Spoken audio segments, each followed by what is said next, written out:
assisted with bathing and with their meals, who noticed that something wasn't right today with my patient and then told the nurse. There are these non-degree nurses, which sometimes refer to them as auxiliary nurses. They very often have certificates, diploma, or vocational training. So if you are a non-degree nurse, you can have a certificate, you can have a diploma in nursing, or you can have vocational training. We refer to all these people as non-degree nurses. They are essential professionals in our healthcare system. Very, very important. Oh, sorry. So we want to talk about the types of non-degree nursing that we have. We have CNA, which are also called Certified Nursing Assistants. We have NA, who are nursing assistants. We have HHA, Home Health Aid. We have LPN, Licensed Practical Nurse, or in some states, like Texas and Oklahoma, they are referred to as licensed vocational nurses. And then we have diploma RNs, who are also called diploma registered nurses. I'm going to shed a little bit more light on the diploma because it says RN next to their name. These programs were very popular in the United States in the 70s. And as a matter of fact, I am a product of a diploma nurse from Ghana. It was hospital-based training. So Agogo Hospital, Confanoche Hospital, Mount Sinai Teaching Hospital, St. Vincent Hospital. I'm mentioning hospitals across the globe. We'll find dedicated people who have completed high school and train them for 3 or 4 years. And when they finish, they receive a diploma certificate. And they are registered nurses because of the length in training. When I go up, I'm going from the bottom up. The LPNs or the LVNs are licensed practical nurses who are also high school graduates, and they are trained to assist the RN.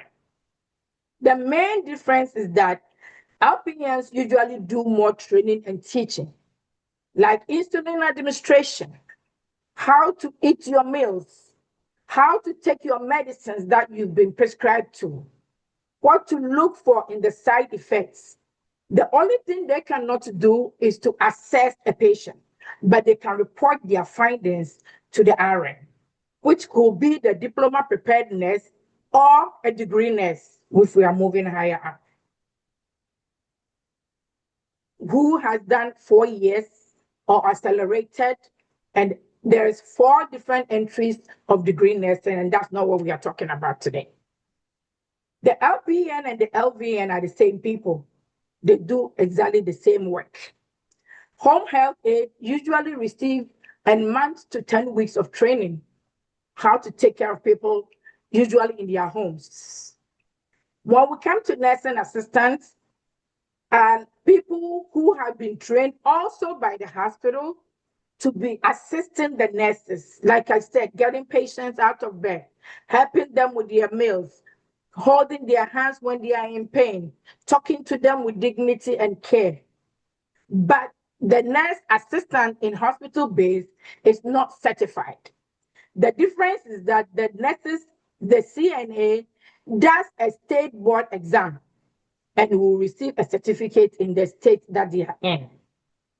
I hope I didn't lose anybody. We're here. We're here. Thank you. Keep going. I should keep going. Of course, of course. Okay. So these professions work alongside registered nurses. All the 4 I have mentioned above, or probably 5, if we want to put a line between LVN and LPN, we say 5, right?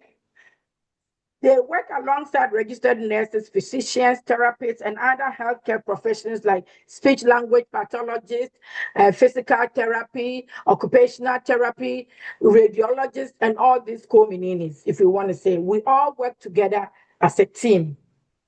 So why are they so important? Because healthcare is a team effort. No one individual can deliver holistic healthcare.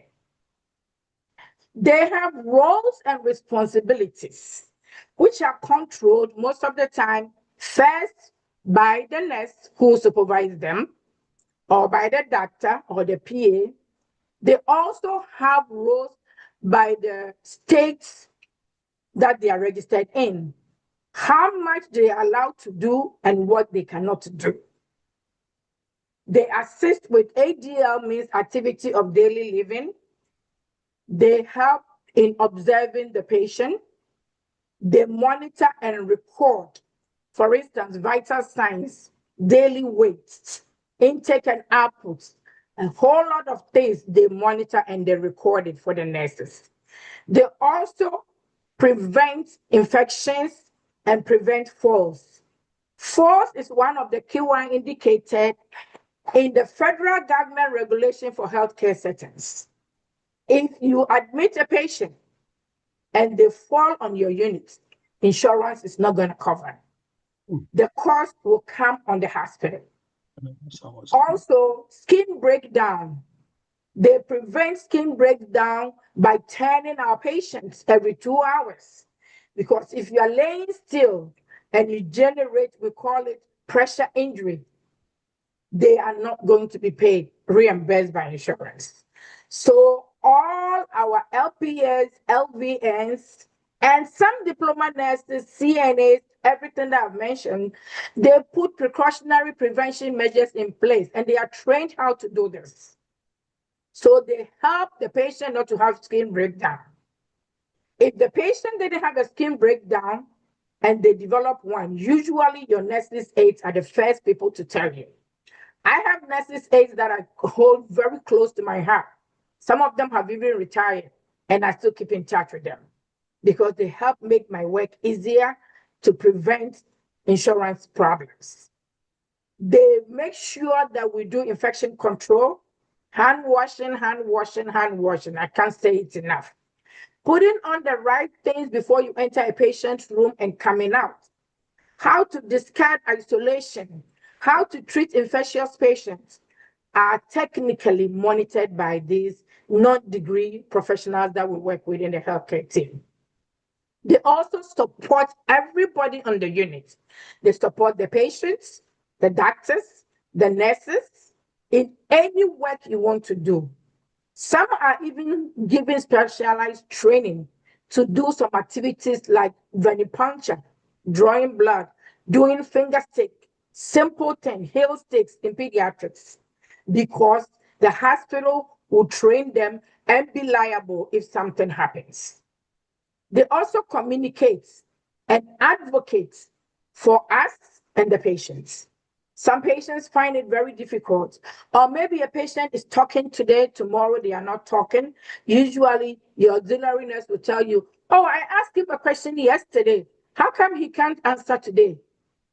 This patient is not eating right. I've always been feeding him. And when you listen to them, you go and do your assessment as an RN. It could be an onset of an infection. Maybe they have a fever. Maybe their blood glucose has gone high. Or sometimes level of consciousness has changed. So they play a very, very important role in healthcare. We keep going. They do have, it leads to, all these things leads to career pathways and advancement. It can be a stepping stone for anybody who is interested in becoming an RN, advanced nurse practitioner. Even some, I've seen some nurses move from LPN to RN to even medical school. So it is a very good step to take. Many use this as a pathway to become degree nurses. And some programs even have bridge programs like LPN to RN, CNA to RN, in some community colleges and other 4-year degree colleges too. Some workplaces would even pay your tuition when you want to go back and do your degree in the same field. You might have to work full time, but if you are a good CNA, a good LPN, your supervisor doesn't mind tailoring your school hours to your working hours. Some of the union places that I have worked in, they will pay 2 shifts for you. So you work 3 shifts and go to school. So you receive a full salary at the end of the month. Your union that you have been part of for 2 or 3 years is going to cover your paycheck for 2 shifts, because normally they do 5 shifts a week. And then so you only do 3, which if you're a strong person, you can do 2 doubles, Saturday, Sunday, and a Monday half shift. And you're done for the week. And you focus on your school. Also, there's a growth and high demand for healthcare services due to people living longer than they expected. Thank God. The average lifespan US is 250 years old. During that time, the average lifespan was 35 years old. That's how people were dying quickly. Now, my dad is clocking 91 in a couple of months. People are living longer, taking better care of themselves. Of course, that leads to chronic diseases and things that need to be maintained. So there is a surge in healthcare services demand. So if that is needed, then it equals straightly to stronger demand for support nursing personnel. Please, I think I'm going fast, so if anybody has a question, you can write it and I'll read it later. And you can stop me if you think I'm going too fast. Real life stories. Let's share what you know. At this point, I wouldn't mind a 1 or 2 minute, less than 2 minutes is fine. Have you ever interacted with any healthcare person? I don't care if it's a nurse, if it's a nurse's aide. What impact did they have on you?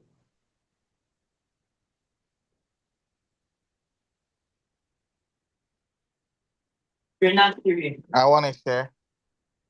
Go ahead, Mr. Opoku. Thank you for sharing. Well, my mom trained at Agogo, and then when she came to the U.S., she became an LPN, and had worked for several years. Now retired, and I think she was an inspiration to both my brother and I, that we both went to med school and became doctors. So I always value nurses regardless of what degree they have at the end of their name, because I know my mom worked hard. That's even how we got here in the U.S. Because at that point where it was being far for us, she was putting in the hours. So I hadn't seen any LPN who worked harder than my mom. So she's an inspiration, and I think that the letters sometimes don't mean much. So I just wanted to share. Thank you for sharing. That is so inspiring. The funny thing is, when somebody gives you compassionate care and hard work like this, nobody asks about your degree preparation. They look at your heart, your dedication, your reliability, and your compassion that you showed them. I'm not saying nobody should be a degree nurse, but at the end of the day, regardless of the degree that you obtain in any profession, including healthcare, your way of giving out your practice, your way of delivering your care determines the kind of person you are. Whether you were prepared by auxiliary way, you were prepared by doctorate, straight direct entry, or you were prepared by diploma, I think it does matter, but it really doesn't count if you cannot give care the right way. Thank you for sharing that. That's one story. She even inspired her own children to be. So non-degree nursing has rewards and also challenges. I want to talk about the rewards first. There is job stability, which I just spoke about, because you're always in demand. Personally, you can fulfill a life calling. The biggest challenge is they are physically demanding. I was talking about turning the patient, getting them out of bed, helping them with their meals. Sometimes, depend on the number of patients you have, you might not even be able to sit. You will develop a sensitive bladder. Getting a break sometimes is like, then I'm leaving 2 hours late. So I'll work through my lunch, which I don't advise. I personally will eat lunch and leave late. And that's what works for me. But you will always be physically in demand. Your emotions, no matter what time you spend with a patient, I always said there is that one patient that you carry in your heart that nobody can take it out. Also, you work long hours. You're going to work Christmas and New Year. My children are on this. Ms. Dorcas, I'll let you speak in a minute. My children are on this platform, and I'm going to confess. Sometimes we had Christmas on the 23rd when they didn't know the calendar because mommy was working on the 25th. All they knew is we had Christmas dinner. Thanksgiving was celebrated on Tuesday instead of Thursday because mommy is going to be at work. Until they could read and write, I just made sure the turkey was on the table and they were out for Thanksgiving. And I did my due diligence. Weekends, you have to work. I was absent from church for some time, or you have to alternate weekends. Just don't lose touch with your prayers and with your God. Holidays are fair and equitable. So the junior nurse can work holidays so that the 30-year-old veteran like me can work holidays. So those are some of the challenges we face, even as nurses, and the same applies to auxiliary nurses. Mama Dorcas, I'll let you speak, and I think I'm coming up on my last slide, so I'll let you speak. If not last, but one. I see Okay. her. Thank you so much. I joined in a little bit late, but I don't know if my question is in line with what is being discussed. My question is, if you are a pre-nursing student, you are now doing your prerequisite for the nursing program, the RN program. I just want to know, is it only the RN that you can do after the prerequisite program, or there are other health professions that you can just go in for? Maybe you are not really interested in the RN, but you are interested in other health profession, because I've heard of surgical tech, radiologist, but then I don't know if the prerequisite program can urge you to be able to do those other health programs apart from the RN. If I can get some clarification over there. Thank you. Thank you. Okay, Mrs. Abwaji, thank you, Ms. Jima, for your question. Before you go ahead and answer that, but to everyone else on the line, we do have a question and answer period coming up after all the speakers. So please either put your questions in the chat, and then they will all be addressed at the end of all the talks. But please go ahead and answer Yes. the question that was Mami just Dorcas, the beauty is that we are in the United States of America. Anything flows. You can be a social worker and decide to go to medical school. It all has to do with your money. I would advise you to look up the surgical technology course. Is this needed? Because you went in with prerequisite fulfilling for RN, which is degree nursing is not a subject we are talking about, but I know a little bit about it because that's where my teaching is focused on. And I also teach CNAs in the same CUNY system. So you have to look, and do not be afraid to send an email.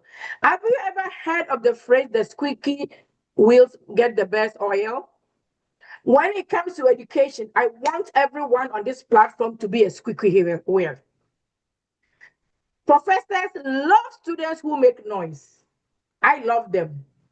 They make noise, I pay attention, I talk to them, I advise them, and they tell me what they are not even telling their parents at home.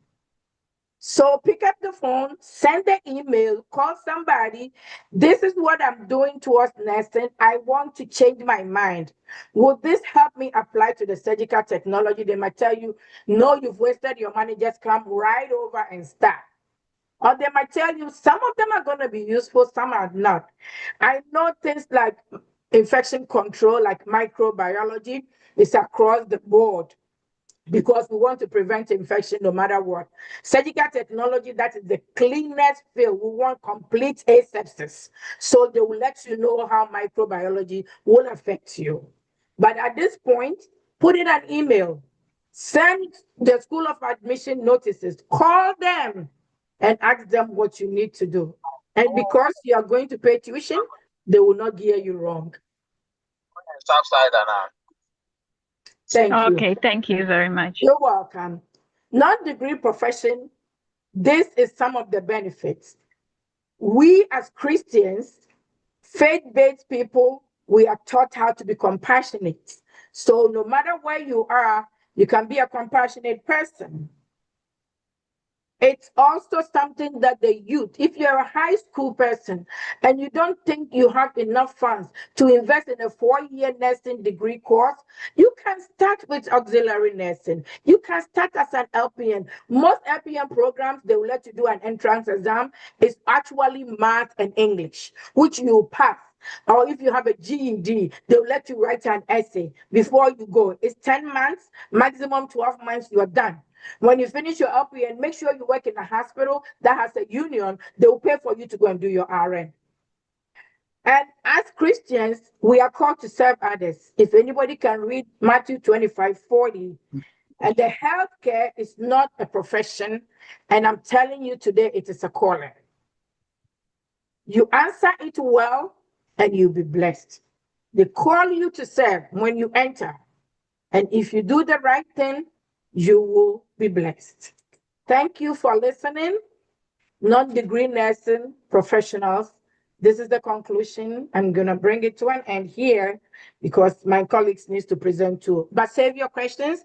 I'm staying on to answer the ones that I can. Thank you. And I'm going to stop sharing. Thank you, Mrs. Patience and Ane Abwaji, for that wonderful presentation. We have one question and we'll reserve it till all the speakers have had a chance to speak. If Mr. Ebenezer Kote, if the technical issues have been resolved, you can please give your talk now. For those who just joined us, this is Mr. Ebenezer Kote. Are you seeing my screen now? We see it. Thank you, sir. Oh, wonderful. Technology. Okay, great. So I started by saying that not everyone will need to go through the 4 years degree program for obvious reasons. Sometimes, you know, you are in high school, you want to go into work immediately after high school because of conditions at home. You want to start making money. You want to enter the workforce as soon as you leave school. So sometimes when it comes to that, you have a problem even going through the whole program and you have going through what we call it, going through 4-year degree program. So I made a list of some industries and careers that you can find non-degree careers in, including healthcare, computer that Mama had just spoken about eloquently, computer science, aviation, etc., and construction. So today I'm going to talk about construction. As you can see, I have highlighted it. So let me go about talking about construction and the construction industry. Careers in construction, yes, why not? These are some of the careers that you can pursue: electricals, building system technicians, carpentry, HVAC, masonry, painting, and these careers you can get to them immediately after high school. You don't have to go through 4-year degree program. Sometimes you might need to go to a 2-year program, but most of them you can just get into them through apprenticeship and some other ways. So let me talk about some of these careers here. Then I will mention how you will actually can get into them. The first one is electricals. It's electricians in construction are responsible for installing and testing and maintaining electrical systems in new buildings and renovations or repairs in existing buildings. Their core duties include installing of electrical systems, install wiring, lighting fixtures, outlets. Why is this thing on my screen? Go away. So now I'm going to remove this thing real quick.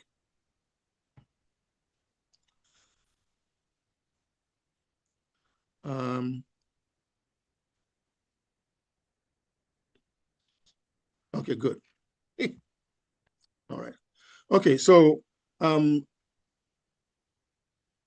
commercial and industrial electricians, they made over $72,000 a year, you know, and this is something that you go into through apprenticeship. So you can get this apprenticeship 3-4 years, and you have qualified as a certified electrician, you make a good load of money. Now, job stability is essential trade with continuous high demand and strong union representation. That is something that is very important. The demand for construction electricians is expected to grow because of growth in the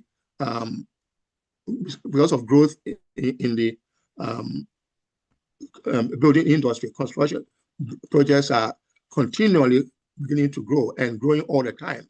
And therefore, if you are in construction, you're an electrician, you will definitely get jobs all the time. Now, most electricians enter the field through a paid apprenticeship, which combines hands-on training with classroom instructions. Apprenticeships typically last about 3 to 4 years, and then you may even get an associate degree after that if you want to. So that's a career in electricals, becoming an electrician. One other career you can pursue is building systems technology. Now, what is this? Building systems technology is what we normally call maintenance people. So in any apartment complexes, in any housing systems, you find that there are people who do nothing but just do maintenance inside the apartments. These people have multiple skills. So sometimes their duties involve pipe fitting, HVAC maintenance. They can do a little bit of electrical. They are jack of all trades, but they have not specialized in any of them. But they have trained and they can do bits and pieces of everything. And because of that, they are able to maintain systems and maintain housing projects. Sometimes what happens is that when you do these things, you can even advance and then choose one of the careers that you are able to do inside as a maintenance person, and then specialize in it. So normally they made about $52,000 a year. You just came out of high school, you train as a maintenance person, you have a job, and you're making $52,000. It's not bad. Job stability. A maintenance person is always in demand in every apartment complex. In every place where people live, maintenance personnel are needed. So it's something that if you go into is very beneficial. What about carpentry? Carpenters design, they construct, they install and repair wooden structures and fixtures, playing a key role in both residential and commercial construction projects. You cannot build a house without a carpenter. These structures that we're all sitting in at this time, you see the walls, but inside these walls are wooden structures that hold all these walls together. Carpenters do that. carpenters are essential in the construction industry. And nobody can build a house without a carpenter because they do all, even the kitchen stuff, they do wardrobes, they do, what do carpenters do? They assemble and install structures such as walls, floors, roofs, doors, windows, staircases, and cabinets, finishing and trim work, including baseboards and everything. They do repair and maintenance on wooden structures such as decks and ensure the durability of all these things. Carpenters are extremely important, and it's a job that one can go into straight from high school through apprenticeship or through some kind of training if you have a GED. They normally make about $60,000, $66,000 a year, and then their job prospects are very, very good.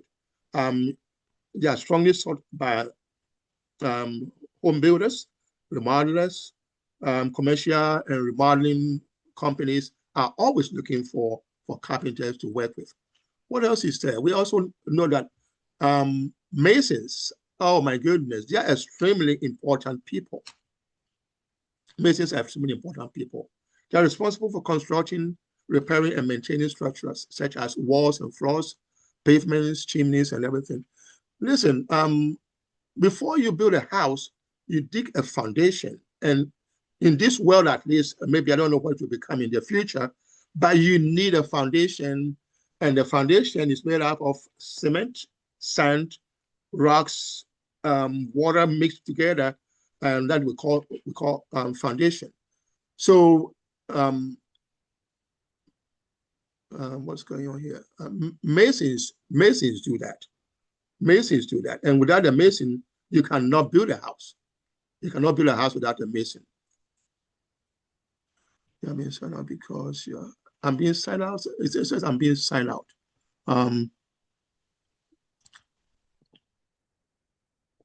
Okay, so I'll go on.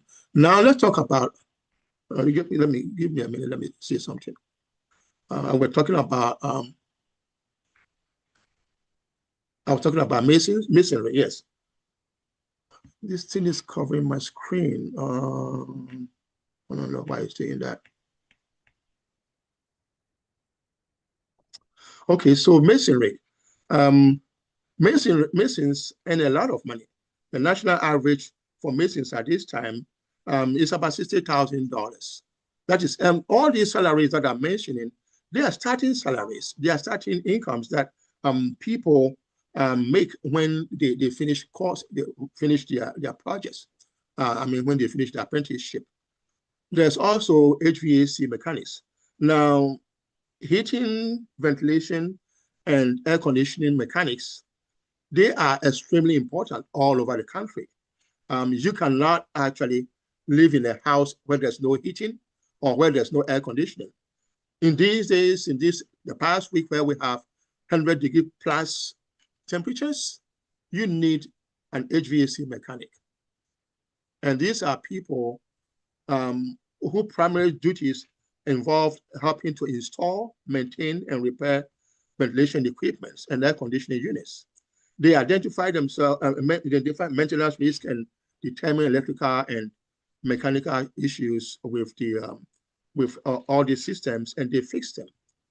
When in the summer, you need somebody to give you air conditioning. In the winter, you need these same people to give you heating. You cannot do without them. These are jobs that are so important that you just cannot do without them. So when you are an HVAC mechanic, you definitely have a job throughout the year because the winter you are needed, in the summer you are needed. What about if you're a plumber? Now, plumbers, they install, maintain, and repair pipes, valves, bathroom fastenings, drainage systems, and other fixtures in residential and commercial buildings. They collaborate with electricians because sometimes when you are doing plumbing, you are trying to lay a pipe, there are electrical fixtures in the way, and you have to talk to an electrician. But what normally happens is this. If you are a plumber, you are not only dealing with pipes that carry water. You can, large pipes that carry crude oil, carry gas, All these things are maintained and installed by plumbers. Plumbing is an extremely important career. And people who are plumbers, they fix something in your house. They even change the faucet in your house. You are paying hundreds of dollars. So it's a career that can you can make very good money out of. What else is there? Now, so I've talked about all these careers. You have to understand that you don't only need to get employed by somebody. Even though you are in the construction industry, you can become your own boss by forming your own company. And then other people will come and work for you. So you can form a company, become a company owner as a plumber, as a carpenter, as a mason, and then you can just continue to advance your business by hiring more and more people. Masons, carpenters, plumbers, HVAC mechanics, and all these people, even though you get this training through apprenticeship, you can also go ahead and actually get certifications in them. Most of them have this certification anyway, but you can get maybe a 2-year degree in it. You can even advance and go as far as you can. But eventually, as you advance in these careers, you make more and more money, and you actually service people who need help. And that is also a fulfilling career to have, helping people who need your help. Are construction workers in high demand? You bet they are, yes. Residential construction in this country, the builders are saying that they are in short supply of workers. They don't have enough people to work with. And according to the National Association of Home Builders, remodelers and builders have reported that there's shortage in numerous trades in this industry. So the construction industry, which I know many of our kids don't like to go into these things, but they offer careers that are very rewarding, and that are, I think, there are thousands of job openings each month in this construction industry, and you definitely be needed if you are in the construction industry. You have a career, and if you are good at it, and if you don't cheat people when you do work for them, you are an honest person, you have a very rewarding career. Recently, the U.S. Congress also passed what they call the 21st Century Road to Housing Act, which is a bipartisan housing bill, and it seeks to expand affordable housing in this country. And therefore, construction is becoming even bigger. Housing construction industry is a field that if you acquire a career, if you acquire skills in, you will never lack work, and you continue to have work. And it's very rewarding. It's very good to know how to do things, and you'll be happy if you're able to help people. Now, how do you actually get into these things? Let me spend a few more minutes to talk about how you get into these careers. The easiest way to do that is to start when you are in high school. And for example, if you are VOTEC, vocational and technical studies in the VOTEC institutions are high schools that offer these skills. So you can start in the 11th, 10th grade, 11th grade, 12th grade, and get apprenticeship through them. What happens is that you are learning, you are still in high school, you are getting your GED, but because you are doing GED, learning a skill, what happens is that the school sends you to training, to acquire training skills from other companies, businesses. They partner with several companies in the area, and you get exposure to all these companies. Many of them, once you leave, you end up with a job. Once you finish, the apprenticeship, you end up with a job. So you can start in school, 10th, 11th, 12th grade. you can join. Not all the states and all cities have vocational technical institutions, but if you have them, it's a very good skill to it's a very good thing to do, to pursue. When you are in school, you are in high school, the school can send you to do what is called shadowing. Shadowing is when you go into a factory somewhere where they actually do the things that you are learning in school. They are doing plumbing, they are doing electricals and everything. And then you just walk around, you're shown around, you're shadowing the actual workers who are doing work. You can do mentorship also. Mentorship means that some skilled person, some career person is mentoring you, showing you the ropes, and you are learning from the person. You can do all this while you are still in high school. Internships are even higher things to do because then now you are attached to a real company where you are being taught how to do the skill that you are learning. Most internships actually come with pay. Technical and community colleges are also a place to go. 2-year programs, diplomas, certificates, associate degrees, especially for HVAC technicians. It's good to go to a community college to get a certification, maybe a diploma, a degree, or something like that in 2-year associate degree. They are very, very rewarding careers, and you can do them. You can learn them starting from high school and after high school. That's a program that I want to introduce to you called Year Up Career Pathways. And this Year Up Career Pathways is actually available in every state that I know of. And they are available to school-going age kids between age 18 and 29 years old. You need a high school diploma. You need a high school GED to do it. And because they are free, they take low to moderate income household children. And because of that, you are attached to a place. It can be some computer skills, it can be plumbing skills, it can be something that you are learning, but you are paid. You are paid to do it. And it's important, of course, that you live within commuting distance from the school, because you are going to be going back and forth from home to these things. It's called Year Up. You can look it up.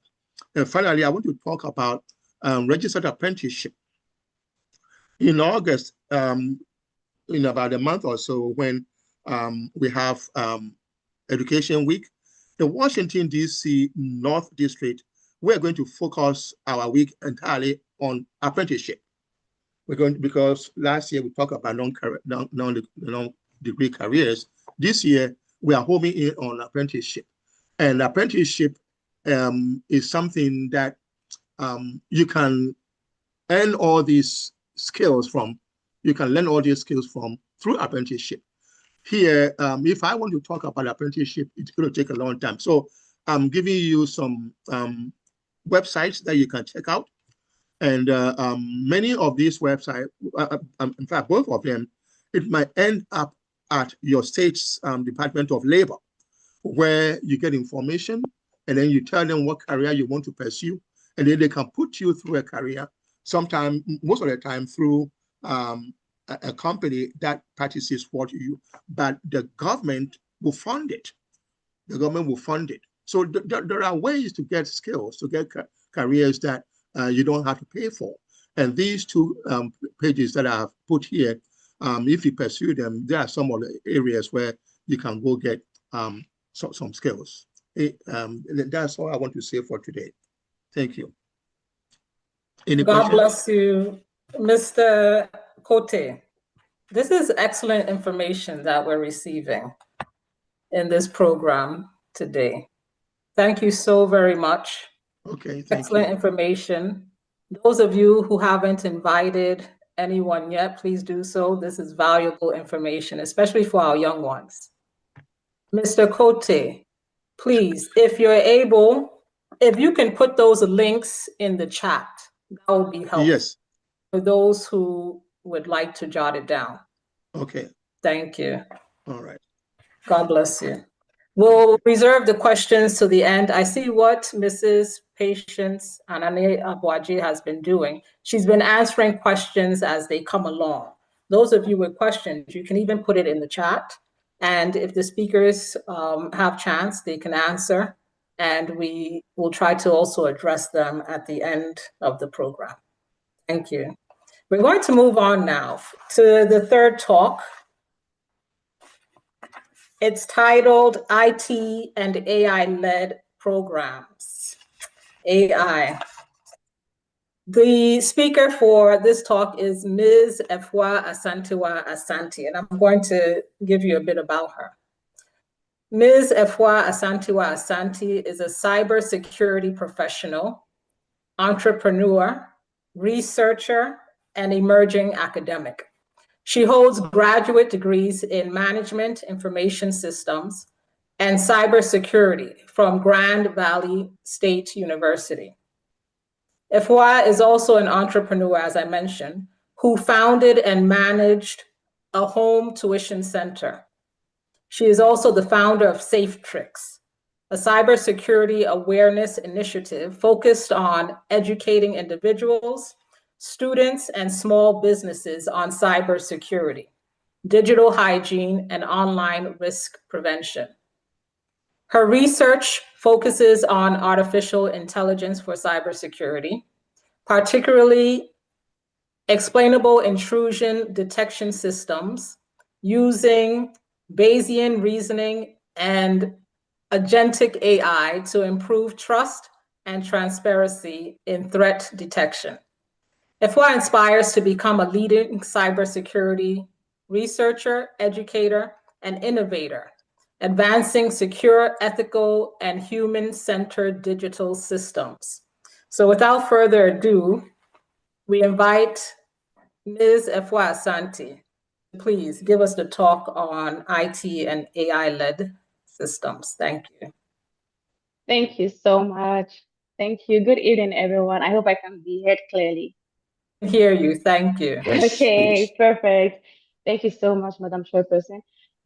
If I am the host, I can go ahead and share my screen. I have some little presentation to give. Okay, I will go ahead and share my screen right now.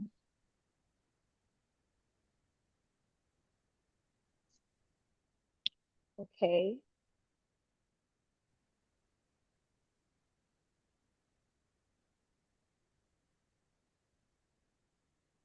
Right. Good evening, everyone, once again. My name is Ifa Santa Asante, and thank you all so much for making time for today's symposium on education. And God bless you all. I think all has been said about me. I'll go straight ahead and have this presentation. I tried not making it so technical. It's going to be as simple as possible, and we can have our questions when it's time for Q&As. So for the next few minutes, I'll be showing us all the doors that are right open before us. Like we all know, AI, technology, IT is the biggest thing right now, is the surge right now. And that is what is hitting the market right now. And so both for young people, for middle age, and then for, older generation, it doesn't matter your age. And the beautiful thing about IT, it does not really consider your background. Once you know what field you want to do or what you want to do, you do not need any background in IT. So today's talk is going to be pretty simple, and I'll walk us through various non-technical and areas that you do not need a 4-year degree for relating to IT. So I have themed my talk IT and AI-led programs. You do not need a degree to begin.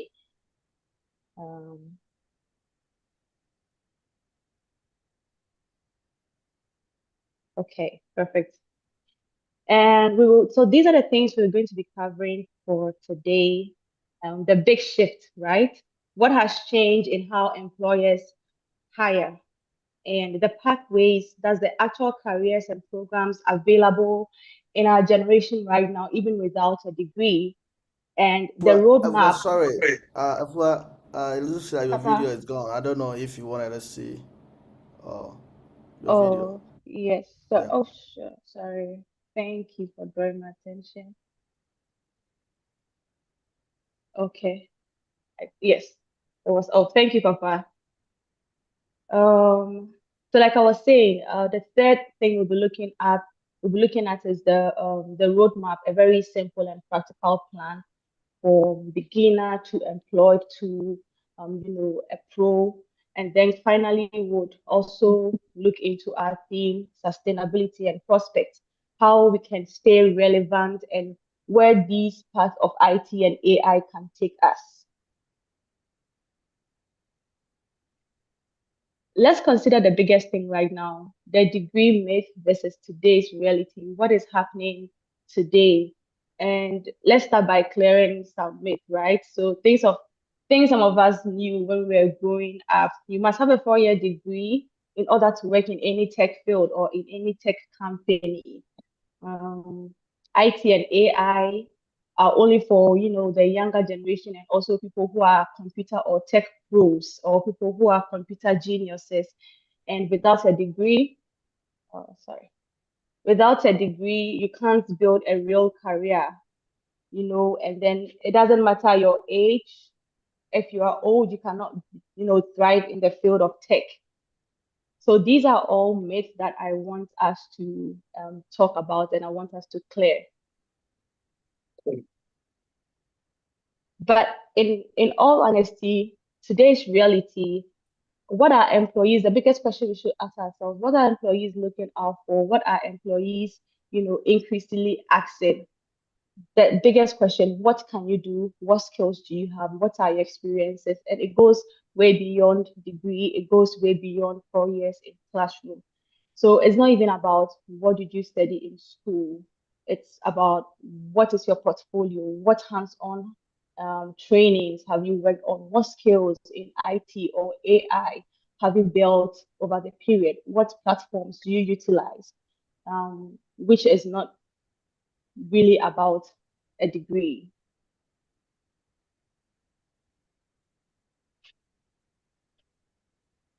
Okay, so I'll walk you through an open door, something that we need to know.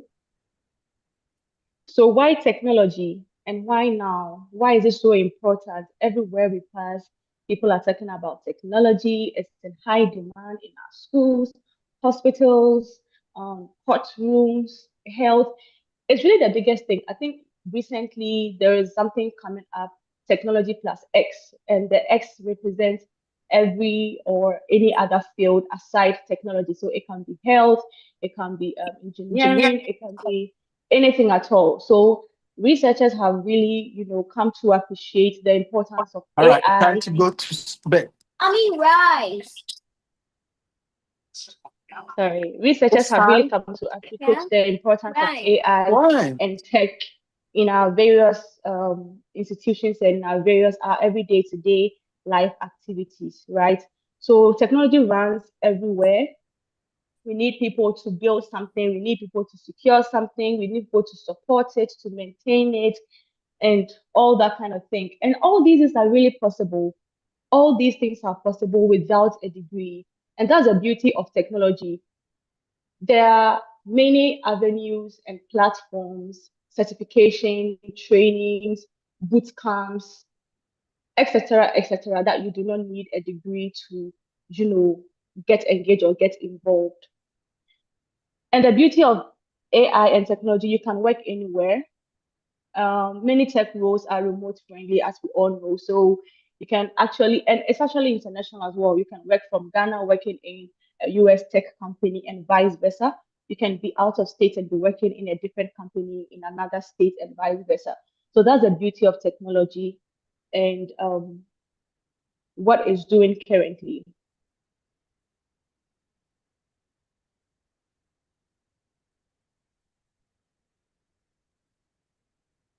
Okay, so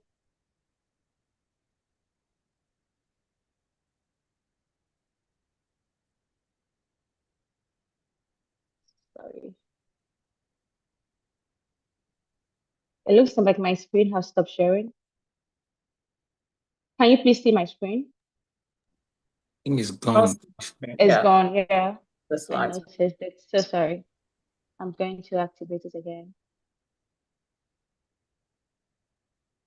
It should be visible now.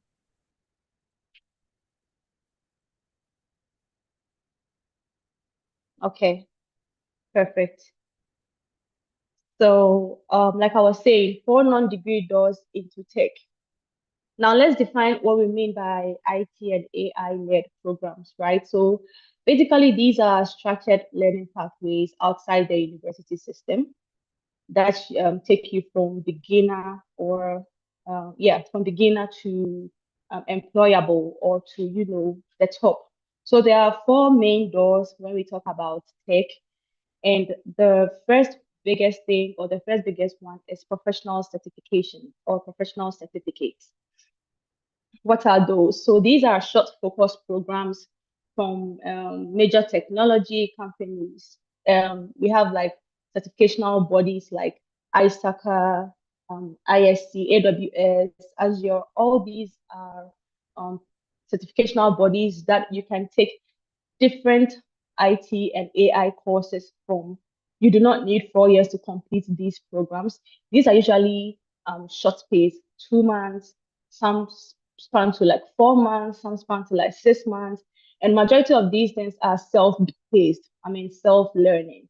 So you just kind of set yourself up and then you learn at your own pace. And when you are comfortable, you just go and write the certification exams. Majority of companies, especially in the US, really look out for individuals with certifications, right? So that was what I was saying, that degree is not the biggest thing. However, um, certifications also matter in the role of technology and then IT. So we have online self-paced and which are recognized by employers. I will encourage all of us after this, we can go, if you're not very active on LinkedIn, you can start, being active on LinkedIn. LinkedIn holds different courses and online trainings that are usually free. Majority of them are free. So you can just join organizations or bodies. You can just type in security free courses and you can learn at your own pace. These courses also give you hands-on experience. So you can be working in labs, you can be doing some, lab works, and at the end of the day, you get a free certificate that you can add to your CV or your portfolio, and that is really going to sell you in the job market. So if you're looking for a platform to begin with, I encourage you to start looking at LinkedIn. It has those great tools over there. Now we talk about boot camps. I mentioned boot camps. What are boot camps? Basically, they are intensive trainings in coding, data, or cybersecurity, often with career support and job placement. I think the major boot camp I know is Yes You Can Cybersecure, which is in Texas, Dallas. It's one boot camp that springs for 4 months, a period of 4 months, mainly in GRC, that's governance, risk, and compliance. The beauty of this is, again, you do not need to have any technical background or any security background. It starts from the basic and you learn all the important things that you need to learn to land yourself a job or to build your career in the field of technology security or whatever you want to do, right? So, and majority of these boot camps are relatively affordable. Some do offer for free, some do offer at a very, very affordable rate that cannot even be compared to the amount of tuition you'll be paying for a 4-year degree. And so consider boot camps, and those are really helpful platforms as well. And we have self-directed learning. These are usually the free online platforms that I mentioned on LinkedIn.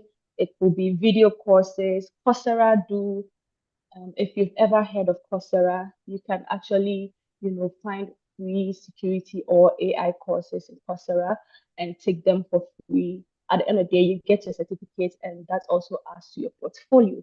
You can also make use of YouTube, and these platforms post lots of educational resources or materials, right? So you can learn at your own schedule, your own pace, which is also very flexible. And then we have the apprenticeship and on the job, so you can really, earn your skills whilst you have the job, and you learn right on the job through either entry level roles, internships, volunteering, etc. IT careers you can enter without a degree.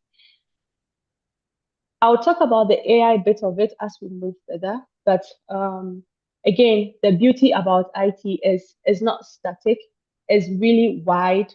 There are so many roles in IT that you can enter just with certifications, just with portfolio. I know some employers would ask, can I see your portfolio, without even asking, can I see your certificate? Because they want to see what you have done. They want to see what you have worked on before, right? And those things usually speak volumes than degrees. And yes, those things speak volumes than degrees. And so that's why it's important to do like hands-on activities and hands-on lab when it comes to IT careers. And so IT careers you can enter without a degree. We talk about IT support specialist. Basically, you help people and businesses solve everyday technology problems. And these are very non-technical.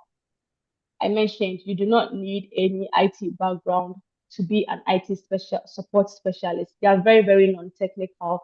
So usually it's the first step into the field of tech. You can also consider data analyst, where you work with raw information or raw data. Again, very non-technical. You can also consider a web developer. This is a bit technical. However, hands-on training and YouTube channels and all those boot camps, certifications I mentioned will give you the foundational skills you will need to enter into this role or this field, right? Talking about the web developer, and then cybersecurity analyst, which is my main field or specialty. So basically protecting systems and data from online threats. Again, these fields work very well when you have a certification and you do not need a 4-year degree to be a cybersecurity analyst. The biggest thing that is trending right now, digital marketing and user experience. This field actually makes use of AI.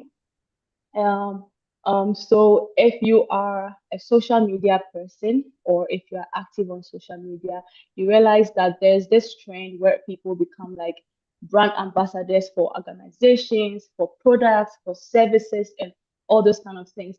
Basically, people are using AI tools to make this work. People are using AI tools to, make money legally and legit online.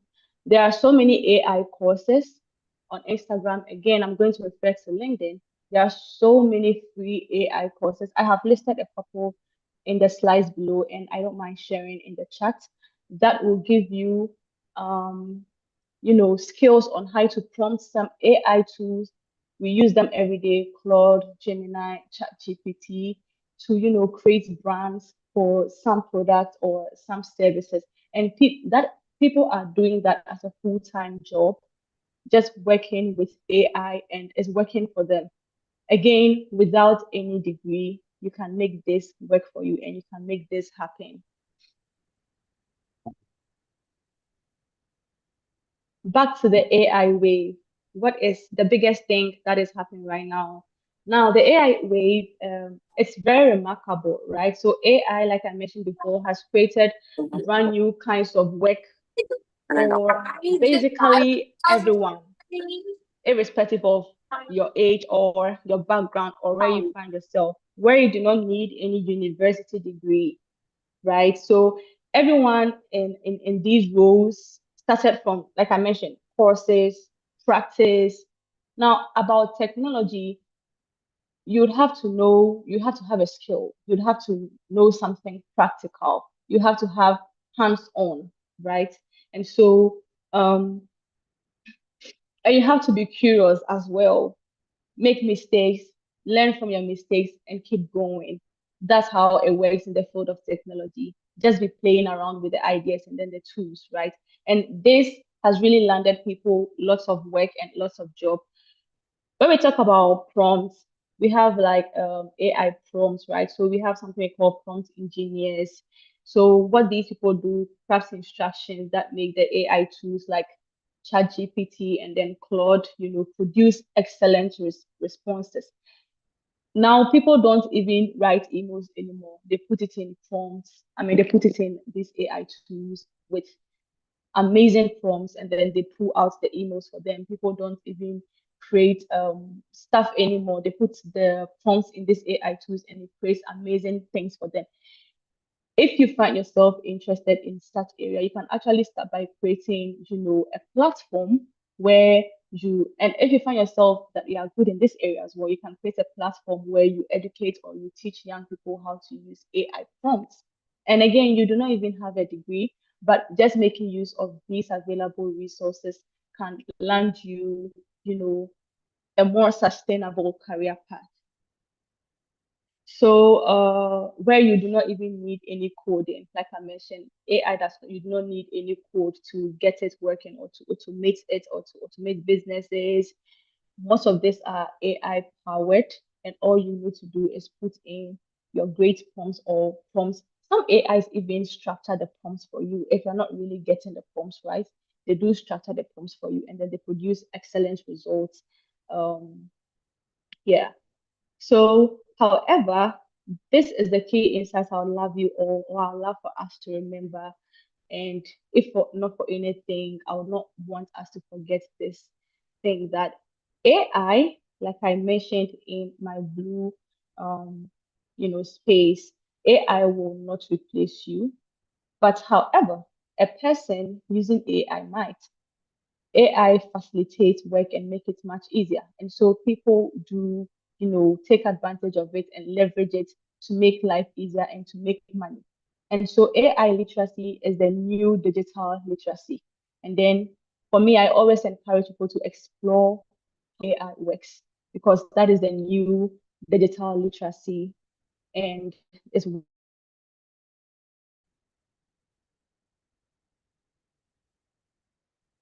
I mentioned certificates employers do recognize or certificates that will be helpful if you have or if you're interested in the field of cybersecurity or anything AI or IT. We have the Google Career Certificates. Those are usually beginner friendly. Before I even forget, let me point out we have like the ISC cybersecurity certification, which is actually free. You do not need to pay for that. All you have to do is just to register. And the course materials are also they are free online. Just have access to it. Once you register, they send you the course materials, or you have access to the course materials. You read, go and write the certificate, the certificational exams, which is free. You don't need to pay for it. And then you have the certificate as part of your portfolio. These are what employers are looking for, and this can land you a great job. So we have the Google Career Certificate, which is beginner friendly, parts in IT. We have the CompTIA. The A plus actually free on LinkedIn, like I mentioned. You can have access to it. We have the AWS for people who are interested in cloud security, as well as Microsoft Azure if you're interested in cloud security.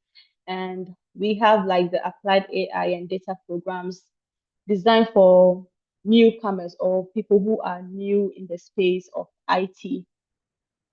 These are very beginner friendly path to IT support, and they also offer entry level certifications as well as they are very short, practical, and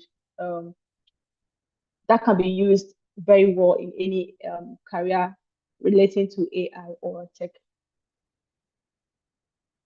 Again, all online and self-paced usually take months, maximum 6 months. I think CompTIA usually takes like CompTIA just like 6 months.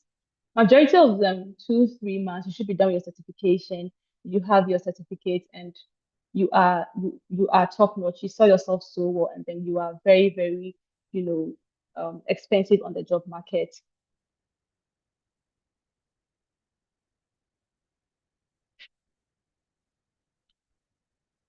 Again, these are different roadmap. These are free and low cost learning platforms that you can make use of. I'll take a screenshot of this and I'll just put it on the platform in Thank case you. anyone is interested. Yeah, you're welcome. In case anyone is interested exploring these free and low cost, Coursera, Google Skillshop, and Kaggle and DataCamp are all free. You just identify the skill you want to build, the field of IT, AI you're interested in, take those courses, and they come with certificates. So once you take those courses, they have hands-on training in labs that you can work on, and you have the certificate. And I'll also encourage that we create like a portfolio. You can create that in GitHub. So every work you do, you just push it into your portfolio. That is going to be like that thing that will speak for you, that thing that you show to everyone, you know, that I have done this and that, I have this to show, I have these skills, I have these experiences to show for. And that is what employers love to see. So these are free training courses, if not free, very low cost that you can take so many trainings and certificational uh, courses from, and you get your certification. Now, your road, I call this the roadmap, right? Like basically 4 phases. How do you get yourself in there, or how do you get yourself into the field of AI and tech? So the first phase, I call that the explore and build foundations. Um, Again, there are some people who do not have any tech background. Some are from finance and other background, but probably they are interested in moving into tech and they're not sure where to start from. Tech has wide range of areas: cybersecurity, we have digital forensics, we have engineering, we have coding, we have hacking, ethical hacking. There are so many of them. And so first off, you want to pick one path that you are interested in, one path that really excites you, and then go into those free courses I listed and see if there are any courses that are free relating to the path that you have chosen or the path that really excites you. Take those free courses, take your time to understand what it entails, and right after, do like the self-paced examination and that certificate. So enroll in any recognized program, like I mentioned, study consistently, build hands-on skills, work in labs. And then for your phase 3, you want to put all those things that you have worked in a portfolio. It doesn't matter. It could be projects, it could be labs, it could be a paper, it could be a research, anything at all that you have worked on. You just want to sell yourself. So like the aim is to sell yourself, build a portfolio, put all those things on there, and then that is what is going to speak for you. You can share them to your employers. You can share them if you are at a phase where you're looking for a job or you're searching for a job. Those things will speak for you. Those things will really sell you. And then the last phase 4, is the launching phase. As you are building your portfolio, you want to also shape your resume. And the biggest thing, or the biggest tool that you want to utilize, is LinkedIn. For every project or every lab that you do or you work on, you want to just post the snippets on LinkedIn. That also creates visibility for you. That's the beauty of tech. That's the beauty of IT. Employers would love to see that. So that creates visibility for you. That tells whoever that, oh, this person has the skills. They do not only have the knowledge, but they have the experiences and the skills to get the job done. And so you'd also want to make use or utilize these platforms as you go on. And then also you take like freelance work to gain more experience, like I already mentioned. Now, what are portfolios? So portfolios will be your new diploma. It will be your new certificate, like I mentioned. Portfolios would include projects. It will include labs. It will include everything that you have worked on. If you were building any website, whether beginner friendly, if you're just playing with ideas, just want to put those things in your portfolio. I mentioned you can have Google Drive. It can be your portfolio. You can have GitHub. It can be your portfolio. All those things can be your portfolio, where you just dump in your work, your experiences, and all that you have been working on. Public footprint, like I mentioned, you want to make use of GitHub, LinkedIn for your story. That is what recruiters love to see. Serve to learn. So you want to just volunteer, even if it's a freelance, even if it's an internship without pay, the end result will be great. That's the beauty of tech. So you just want to serve and then, showcase all that you have learned from the certifications and then the skills and then the labs that you have done. You just want to serve. Yeah, and then lastly, the freelance and the contract work.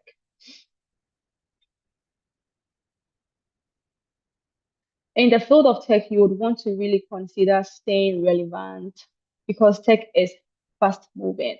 It's a very fast moving field. It's moving so fast. And so you want to really prove yourself relevant and important in that field. And so learning never ceases. It's a continuous learning. Again, AI is the biggest thing right now. What do we know about AI? How are we exposed? What do we want to know? What are employers saying about AI? Those things are the things that would want to, intrude you to want to learn more, right? So it's a continuous learning. And when we talk about growing community, identify some conferences, identify some events, identify some summits, just attend, just to hear from what other people are saying. That also builds your experiences and your skills, right? And also compound your value. Get involved with bodies like certificational bodies. If not certificational bodies, get involved with people who are also into the tech field, right? Get to learn more from them. Again, you do not need any degree to do all of these things. The more you're exposed, the more you get involved, the better you will know. And yeah. So where these pathways lead, where are these pathways going to lead? These pathways are going to land you good job, career growth, entrepreneurship, borderless work. What I love so much, remote working. The beauty of tech is very remote friendly, and also community impact. One thing about tech, you want to, you would want to impact others. You would want to implement all the things that you have learned. It's exciting to do that. And so community impact, as you are also teaching others, you are also learning and building your skills at the same time. Are there obstacles? Yes, there are obstacles in all of this. The biggest question I get people asking all the time, I'm too old, or am I too old to start? No, you're not too old to start. But some of these companies or tech companies actually are looking for people who are middle and adult age, right? Once you have the skills, you know what you're about, you are not too old to start. You're not too old to switch. You're not too old to learn. And so, yes, age is not a limitation at all. And sometimes I get people saying it's time consuming or it's time demanding, and I have no time. Start small. That is where you want to, that's what you want to put in your mind. Start small, start taking small paces, and by the time you realize you are already there. I'm not a math or a computer person. I don't have any technical background. I'm from a finance, or again, many tech roles need problem solving and people skills more than math. And so you do not need to know how to code. You do not need to be a computer person. Once you have all the soft skills, problem solving, problem solving skills, these are things that you can actually build on. These are your foundations, right? That you can build on. So curiosity outperforms genius, my favorite saying. And then I can't afford training. Again, these courses are free. Majority of tech courses are super free. And so you want to seize those opportunities and make use of them.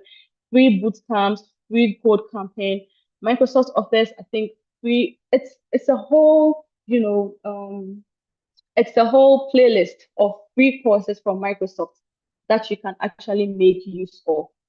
Again, just go into LinkedIn and you're going to find all these things that I'm talking about. And the market is highly competitive. As we all know, the market of AI and tech is highly competitive. And so generic applicants struggle. Like, you need to build yourself more. You need to work on your portfolio. A role portfolio sells you more. And lastly, I'm just going to end my slides with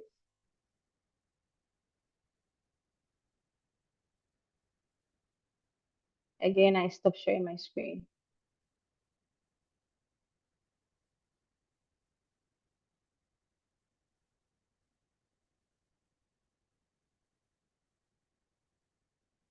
Okay, so I'm just going to end my slides with a quote, right? So with a verse, it's Colossians 3:23. Whatever you do, work at it with all your heart, as working for the Lord and not for humans. And so just start small, build your skills, build your experiences, build your portfolios, and these things really matters in the world or in the space of AI and technology. And it's not all about a 4-year degree or more. So you do not need a degree to begin. You need a decision. So you pick one path in the area of AI or tech. Anything you want to do, you enroll in a free course. Again, majority of these courses are free. You start a free introduction. You pick it 1 week after the other or 1 day after the other. You draw yourself a schedule or a plan. And by the time you realize, if you want to start now, just imagine at the end of the year, you would have done a whole lot for yourself that you can actually build or add to your portfolio or your resume, right? And lastly, like our MC mentioned, I am the founder for SafeTricks. So basically, SafeTricks is a platform that we share and we educate people on security stuff. What is trending? We educate people on how to stay safe online. The basic things that you can do to stay safe, and also education. We educate people on AI, simple codes that you can put in your simple AI prompts that you can put in your AIs to get you started. So if you're interested, feel free to scan any of these QR codes to take you to our social media platforms where we share daily news and updates in relation to tech and IT as well as AI. So I guess we'll have a time for question and answers, but this brings me to the end of my presentation. Thank you so much. God bless you, Ms. Afua Asante. Thank you so very much. That was very insightful, educational, and I think many of us can take a lot from this. I think I'll get started. I definitely will add to my. Thank you. God bless you for the information. Yes, thank you. And please, you mentioned that you'd share a slide in the chat. Yes, so if you can do so. I'm doing that right now. Yeah. Okay. Thank you. And someone too had a question for you in the chat. So if you would take time to address that, we'd appreciate it. Thank you so very much for that presentation. It was excellent. Thank you. We're going to move on now, not to a talk, but to a video, a very short video. I believe it's less than 2 minutes. It's Learning Center, Susu Bribi Learning Center. It's something that Reverend Dr. Michael Obriyeboah has begun, and I believe it'll open this fall. So let's hear a bit about it. I'm going to, unless Reverend Dr. Ukujampo, you wanted to share the video. Otherwise, I can go ahead. Okay, please go ahead. Please go ahead from your end. Let me try my own IT skills. One moment. I trust your judgment.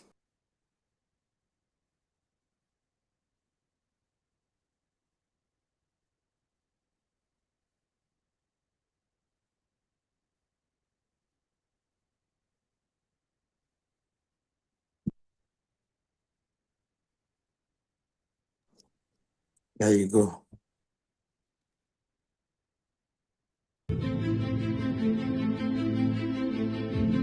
At Susubiribi Learning Center, we believe one simple truth. Knowledge is power. A place where imagination meets excellence and faith shapes the future, empowering students to think, create, and lead with purpose. And now, the news you've been waiting for. Fall 2026 admissions are officially open. Here's what we offer. College preparation programs for students in grades 9 to 12. From SAT and ACT intensives to college essay writing, admissions counseling, FAFSA and scholarship workshops, financial literacy, research methods, and public speaking, we prepare young people to make informed choices for college and beyond. Christian education and discipleship, building faith and transforming lives through foundational Bible studies, doctrine and theology, mentorship, fellowship, and church leadership development. A full journey from foundations to advanced leadership. Our African language and culture program entails learning Twi, Ga, Ewe, Swahili, Yoruba, or Igbo from beginner to advanced, alongside African history, literature, music, cuisine, and Pan-African leadership, with certifications in language proficiency, teaching, and cultural competency. Our summer study abroad program, a 2 to 4 week immersive cultural and educational journey with visa facilitation, lodging, and full feeding, free beginner language classes, and trips to historic landmarks, building global citizenship and leadership. Plus academic and cultural exchange programs with African universities, STEAM-focused learning experiences, and after-school programs featuring arts, sciences, mentorship, nutrition, and healthy meals. Whether you're a student, a parent, or a lifelong learner, there's a place for you at Susubiribi Learning Center. For your convenience, classes are delivered both in person and virtually. Enroll now for fall 2026. Call us at 227-215-8536. Email susubiribi@susubiribilearningcenter.com. Visit us online at www.susubiribilearningcenter.com or find us at 9219 Fairlane Place, Laurel, Maryland 20708. Susubiribi Learning Center, because knowledge is power.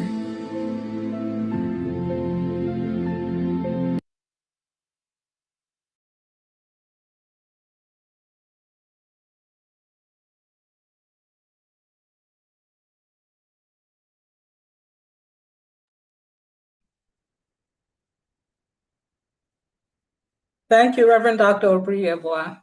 So everyone, that's Susubiribi Learning Center.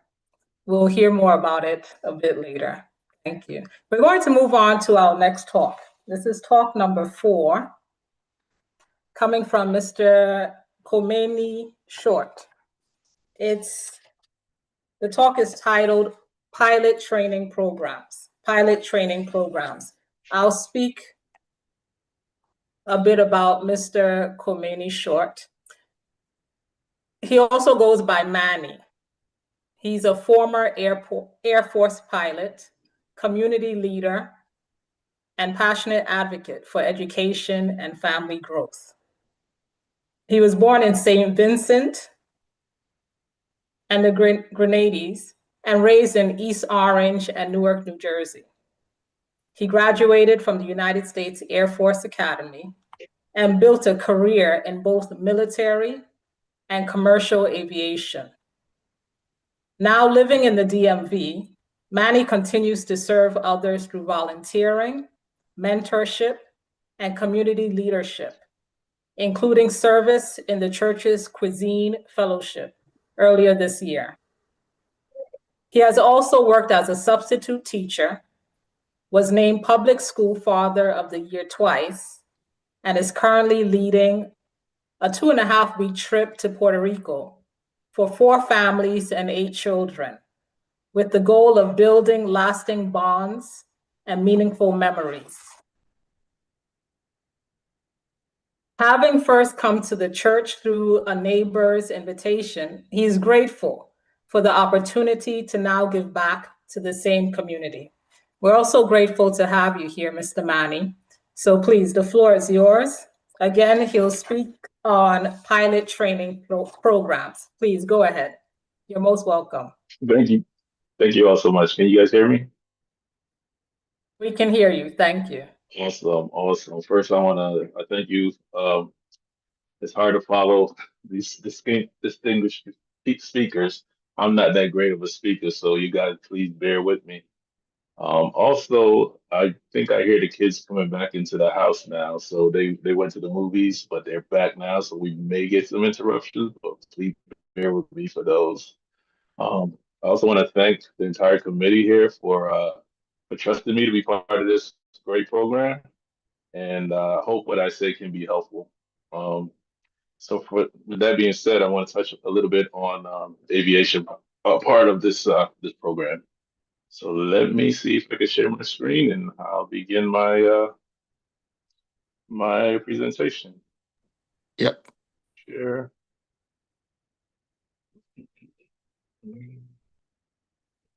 I'm coming, I see it somewhere. Believe it's this one. Sorry, is that the one named Money? Or using two computers? I have no one computer. So yes, Content. your co-host, please. Okay, I'm sharing. I hope that's the right one I'm sharing. You guys see me? See your slide. Sure. Yep. We can see. And we also see you now. So you're good to go. Okay. Thank you. This is the big slide. This is not the big slide. Hold on. Let me update. My apologies. I think that's the wrong one I have up. I will get to it.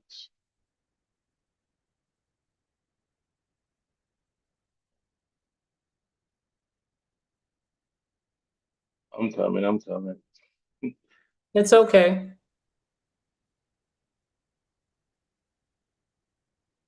Let me- Don't worry, I'm not going to be too long. So I just have so many things open right now. Make sure I have the right one.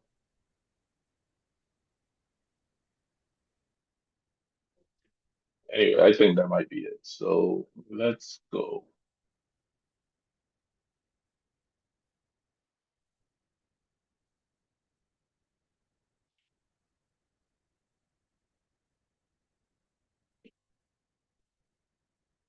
All right, I'll go with what I have. You guys ready?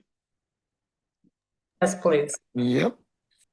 Thank you. Okay, so that's me. That's me standing in front of my favorite jet. That's the plane that I flew the most in my career. I am, although I did mostly my career in the military. That's the KC-135, and I also did a small stint in commercial flying. Although I did the military route, and I'm more than happy. My goal to when I joined the military was to be able to go and learn as much as possible so I could bring it back to my community. So that's kind of why I'm very excited to be a part of this presentation.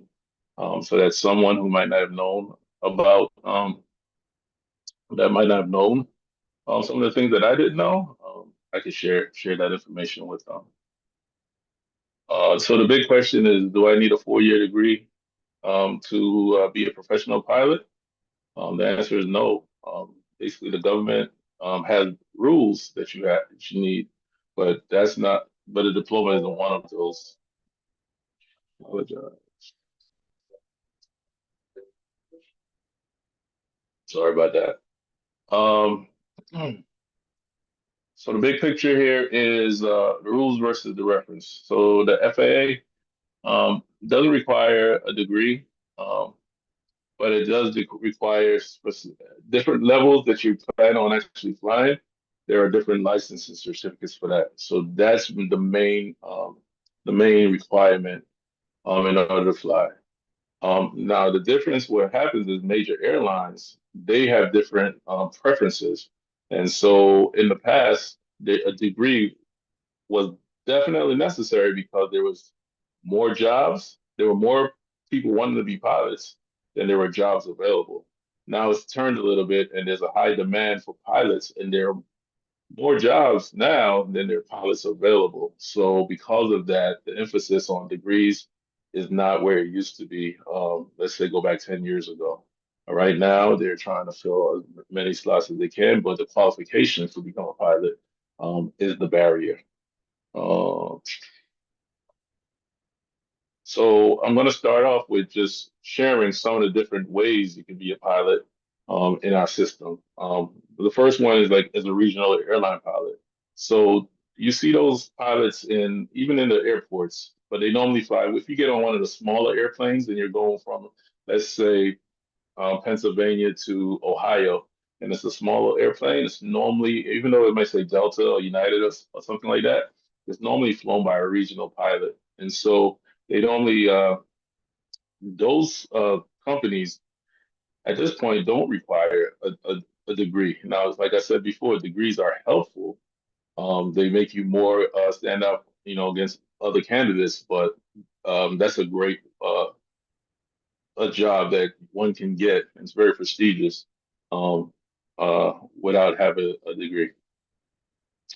Cargo and freight. So when I did my commercial flying, I did cargo. So I used to fly a FedEx feeder, and basically what that did is you got the packages came from somewhere. They brought it to the airport. We put it on a plane, take it on the plane, and fly it for me particularly. I used to fly out of Puerto Rico, where I flew my plane from Aguadilla, Puerto Rico, to either St. Lucia or Trinidad, where the cargo will take it off and then it'll go into trucks, and then those trucks will go and deliver those things. So whenever you get your package from Amazon and wonder how it could come in one day or two, it's typically if it needs to be moved fast, it's typically through one of those cargo planes. And so that's another way that a person can um, get hours to get to one of the major airline companies. The next thing we have is business jets. So one of my friends, he flies business jets, and what that is someone very wealthy might own an airplane, or a company may own airplanes that give access to people with a lot of money, the ability to go where they need to when they need to.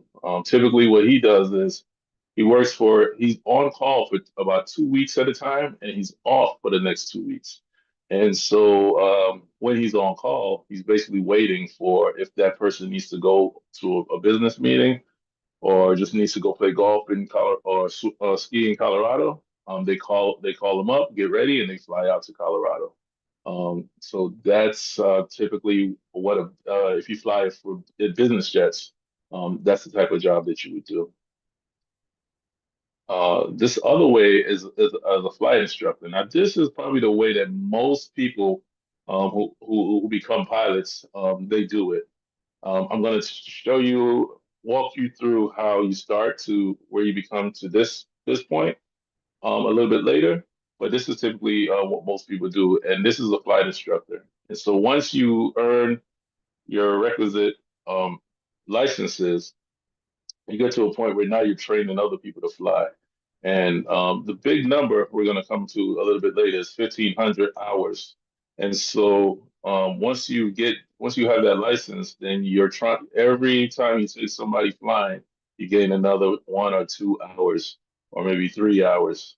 But this is the way that most people build their hours: is they learn how to fly, then they become really good at it, and then they become an instructor where they teach other people to fly. And so instead of them spending the money, like, people are paying them to teach them how to fly. Uh, let's see. Some other things that you can do is specialized flying, where, for example, like banner towing. I remember when I lived out in California, I looked at there were firefighting positions available, or like flying airplane for the police department.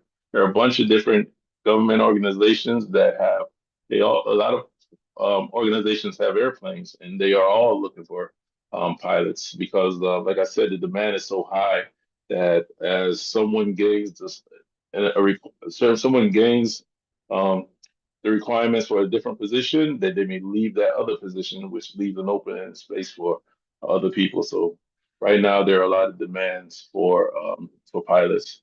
So aerial photography, crop dusting.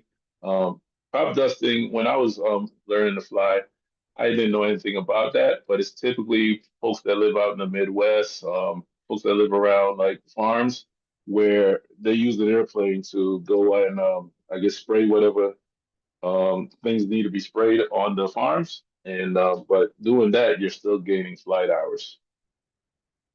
Mhm. Another one is drones. Nowadays, drones are pretty big. You see them at sports games, sports events. Um, um, you see them nearly everywhere. So the FAA certified drone program can be earned through different ways. Some training programs can actually be done in high school. So that's another way to get into aviation without a degree program. One of my former coworkers, we actually flew drones in the military, which we actually don't like calling them drones because there was a actual pilot handling that airplane as it flew around the world. So, but when he finished that, he came out and he started a company where they were using drones to help identify, the farming, um, like any issues with the plant crops, because they use special I won't say radar, but special cameras where they're able to tell like what crops needed more watering, where there were some kind of blight, things like that. And so that's another facet of aviation that can be done without a degree. So what do you need to be a pilot? The basic requirements is the age limit to fly the airplane by yourself is 16 years old. 17 to get your private pilot's license. And what that means is um, to have a private pilot's license, it means that now you can go and you can rent an airplane and you could go flying wherever your airplane will allow you to go. So that's available. And at 18, you can become a commercial pilot. So at 17, you're a private pilot. And what that means is you can just take the airplane, you and a family or whatever, you could go wherever you want. But when you become a commercial pilot, it means that somebody that can pay you to fly for them. And so that's another thing. Another caveat is a lot of people actually start flying at 12, and that's normally done through like programs like the Civil Air Patrol. So you won't be flying solo or anything like that, but you gain a lot of experience by joining an outfit like that. Um, so let's see, so that's one part of it. One part is the the age requirement. Then the second one is the doctor's check. So there are three levels to it. There's a class one, class two, and class three. Class three is is the easiest one to get. Get that. Most people will be able to get that. But I mean, most people can get all three of them. It's not an issue. It's just how rigorous it becomes. Like once you are flying, I believe commercial class two. And then once you fly ATP, which we'll get to, the air transport pilot, those are the people who are trusted to carry passengers. You move up to a class one, but all you really need is basically a checkup in order to start flying and get to the commercial level. And then the next thing is to continue your career. You move into like a flight school. Um, so the path to excuse me. The path to flying it basically starts off with, like I said before, you're 16 to solo, 17 and the flight requirements. That's the first part, and then you go to a training school. Now, there's two types of training schools. Some of this is technical, so I don't expect anybody to remember. But there's a Part 61, and that's typically like where there's a certified instructor, but they just kind of do it as like a side gig. And so you could just call them up, hey, I need to go fly today. And you go fly, they teach you something and you come back, you log your hours. On the other side though, there are like actual training programs that you go to flight schools who they have different rules, and that's a part 141. But that still doesn't require you to have a degree to go through that type of training. Um, let's see. So that's the first and second part of the training. The next step is we already talked about getting your private pilot's license. Once you get that, you move on, you get your commercial license. And then after that, once you're able to do those things, then it's a matter of just going back and adding more uh, certificates to your license. For example, a person can be a commercial pilot, but they might not be able to fly when it's raining or when there's clouds. So in order to do that, you have to go and get your instrument rating.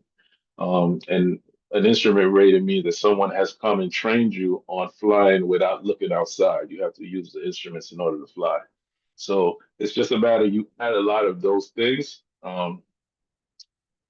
You add a lot of those things, and you're working towards hours. Hours is a big deal. So, and hours just basically mean that you're more experienced.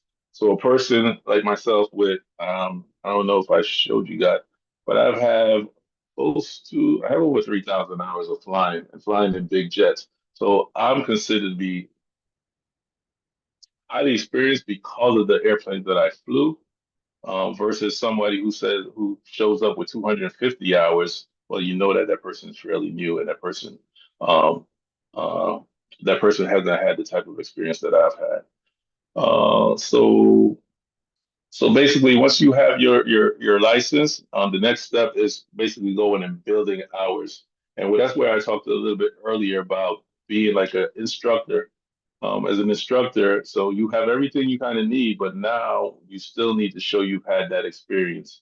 And the magic number for that experience, well, there are different there are different levels that you want to get to. So certified instructor is one level, but once you start building those hours, it opens you up to different jobs and different opportunities. So we talked about those 4 or 5 other jobs that I mentioned earlier. One is like applying for the police or applying for. There's a guy I know right now who's trying to build his hours, and what he does is he flies pets, like stray pets and lost pets from one state to another state. He So people do those types of things just to build up hours. And what you're building that hours for is towards what's called the Air Transport Pilot Certificate, which means that now you can carry people and work for the airlines. Um, the requirement for that is you need the hours, you need to have flown night, you need to have instrument experience, you have a strong record, you have safety is a huge deal. Like if there's basically all those hours that you have, you want to make sure you keep those hours without any safety incidents. Now you might be able to recover from one or two, however, that's normally like a huge limit. So, so if you can fly for as many hours as possible with as little incidents as possible, that is one of the things that will make you more competitive, um, versus someone else. So, so basically, the ATP is the next bar that most people have to get to. Now, once you get that ATP, um, that's the magic number. That's where you become that glamorous pilot that you see in the airport. And like I said, that can be done as a regional airline pilot, or it can be done as a pilot that flies for the what we call the legacy airlines. And the legacy airlines are your Delta, your American Airline, United. Let's see what's one. I think there's one more. And then also some of the most prestigious jobs are in the big cargo airlines like FedEx and UPS. So in order to get to there, at a minimum, you need that 1,500 hours. Um, so with, I know I'm going a little bit fast, but with all that I've mentioned, um, this is how it can go for someone. You can finish high school at 18. You can start at flight school at that point, become a CFI at 21, and then after a couple years of like constant flying, you hit that 1,500 hour number, and at that point, you can start working for a regional airline, not the legacy, but a regional airline, or even like a small cargo company that allows you to build even more hours and experience. And after a certain amount of time and some recommendation, then you're able to get that interview for one of the bigger companies, the legacy airlines. And then you basically, once you've done that, you basically hit I guess, basically hit where a lot of people want to be in life. So that's that. I say all this. I just want to have a word of caution that although I'm talking about this, I want to make sure it's clear that it's not ridiculously easy. But I just want to make sure that we know that it's possible. Because I find like a lot of stuff that for me, for example, like the idea of becoming a pilot was not something that I looked at doing just because from where I started, I didn't see the possibility, I didn't see the way of doing it. So I think this is a very important thing that we're doing tonight is just sharing ways, and opportunities that are out there for us. Um, okay, so that's one route. But I also want to just mention before I go some of the other opportunities. Now, the military flying, now that was actually the way that I went. And military training is um, it's basically it's um, it's you could say free training, but you got to kind of work, you know.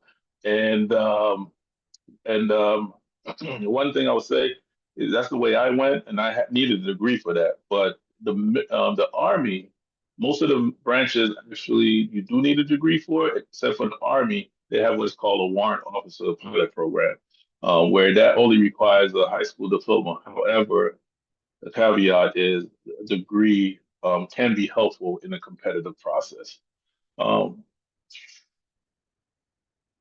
And then also, one thing I would do also want to point out with the military is that although pilot is the big career, there are a lot of other aviation careers in the military that will give you a start, a good pathway to a great aviation career. Other careers that, while we're here talking about aviation, I just want to add some other careers that can be helpful and can be fulfilling. One is flight attendant. The training for flight attendant, it's a short training and it's exceptionally hard and stressful to begin with. So I'm not going to make it seem super easy, but the training is hard. And the first few years, the pay isn't great and your schedule isn't great. But once you make it over the hump of those first few years, then it becomes what everybody expects it to be, where it's like you're working, but you're really traveling and you're getting paid and you're um get to take those nice pictures. So flight attendant, that's right now, I think that job is not that hard to break into. But I must warn that the training is very mm, it's a very tough training. But once you make it through, you're good. Another option are aircraft mechanics, and that's a high-paying, high-demand job. And once you have it, I think it's pretty secure. Um, if you work as an airline mechanic for some of the airline companies, you also may get the benefits that some of the other employees, like the flight attendants, get, which sometimes include free flights for your family, etc. So that's another good place to go into. Other things are air traffic controller. That's a high demand, high training job as well. But I believe they have really good job security and a very good pension. And finally, flight dispatcher. That's a entry level way to get into a company, and people you could work there and you could be there for many years. It's another great job that you could do. That's not pilot but aviation related.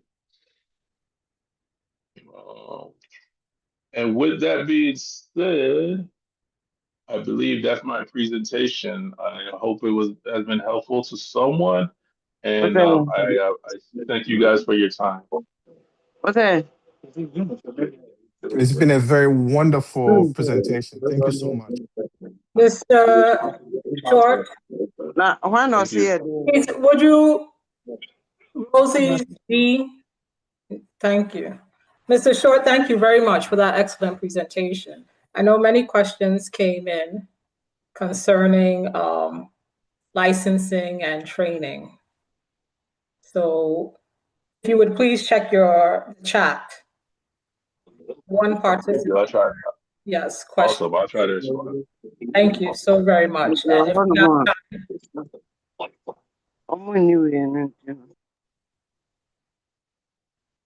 If we have time towards the end of the program, we can read some of them aloud and hopefully they'll be addressed. Thank you so very much for taking the time to be with us today.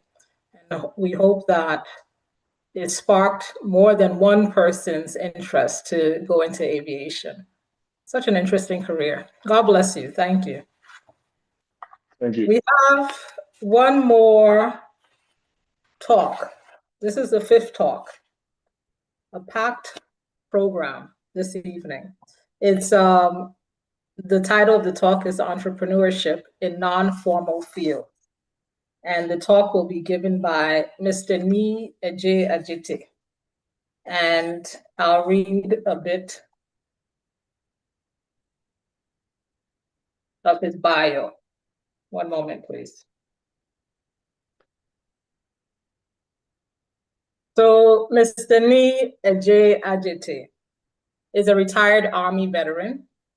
He currently serves as a presbyter in the Ebenezer Congregation, Bronx, New York, of Presbyterian Church of Ghana. He's also a lay representative of the New York North District. He's a senior manager at the IRS and currently a ministerial student. So please let us welcome Mr. Ni Eje Ajite to give us the final talk of the evening. Please, Mr. Ajite, if you're there. Thank you very much. Okay, thank you. You're most welcome. Thank you. Thank you for that introduction.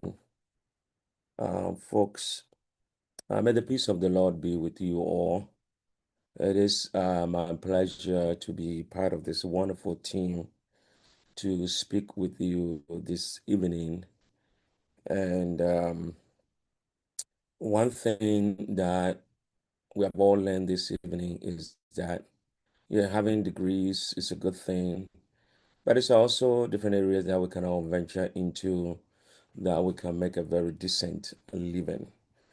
When you come from Ghana, or where we all come from, your career somehow define the type of respect that you get in the community. And I say this because I want you to be with me or follow me with this story. You come from church one beautiful Sunday, you're tired, you're sitting down on your couch, relaxing, and then your daughter come to you and say, Dad or Mom, I want to have a conversation with you. I've met this young man that, I'm interested in, forming a family or creating a long-lasting relationship with this person. And if you're lucky enough and your parents, got an interest in that conversation, they ask you, what does he do? And you say, he's a carpenter, or he's a kinky seller, or a mason. That is one story. The same conversation this young lady tells you, this young man is a medical doctor. Matter of fact, he is the head of orthopedic department of St. Vincent Hospital. Same conversation, two different career paths. And if we can be honest with ourselves, which one of them will your parent be more receptive to? And that is the question I want you to think about. And sometimes that has what has driven us from other careers that you can still make a meaningful life with. I've had the opportunity to work with people from different fields, and you'll be amazed how much money these people rake in with no college degree. But they rake in a lot of money. I'm talking about millions of dollars, and they have no college degrees. And so there are other ways that we can also look about making a living, not necessarily having a college degree alone. I'm not saying education is not good. I'm not saying having a degree is not good. It is. However, there are other means as well that you can make a good living. And that's where entrepreneurship comes in. We talk about different careers from HVAC, you know, pest applicator or pesticide applicator, locksmith, plumbing, mechanic, carpentry, mason, electrician. You know, the other day, one of my sons locked one of the doors. I call a locksmith guy to come in. This guy spent less than 2 minutes, and the charge was $180. Last week, I called an HVAC guy to come to my house to check on the thermostat for me. This guy came, he popped that thing open, changed the battery, thermostat started working, $130. These are all money-making careers that most of the time we don't pay attention to because we all want to be doctors and lawyers and engineers, and we forget about the other field that we can also make money and make a decent living. I always share my own story. A friend of mine who went to Penn State, mechanical engineer, decided I want to go into bakery, and millions of dollars followed. Another guy that I know very well, retired from the army, went into public service, decided to cook kinky. 35 balls for the first batch. The guy and his family ate the 5 balls, and then the 30 was given as a promotion. The rest is history. So little things that we see in our daily lives can become business, can turn into money making. The old business that you know from home that mom and pop was doing in the background, sometimes I question this. If those things were not good enough, those are the same jobs that mom and pop have, and they were able to take you through your education, including universities. So for those of you who went to universities in Ghana. And so if that job is really not good enough, how was mom or pop was able to take you through university? So you as a mature person now, how can you scale that business? How can you look at that business and say, okay, and back in the day, this is what it was. Now that I'm matured enough, now that I know how to scale business with knowledge that I have attained from school, how can you scale that business and more money comes in? What value can I add into that business so that it can be a viable business? And so a lot of us are sitting on different ideas and different businesses. It may be small, but we don't want to venture into it because our mindset is I want to work for somebody. I want to go sit in an office. I want to wear the tie. I want to be the guy that when I mention my career, people will respect me. People can respect you all they want. But if your bank account is speaking different language, I don't know what good that respect bring. When we talk about entrepreneurship, it is a process of identifying a market opportunity, organizing resources, and then also taking on the financial and personal risk to turn that risk into money making.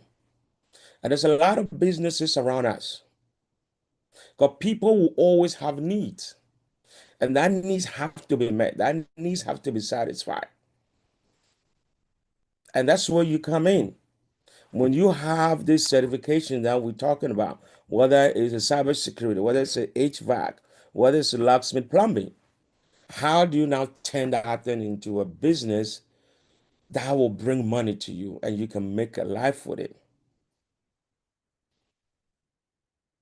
So number one,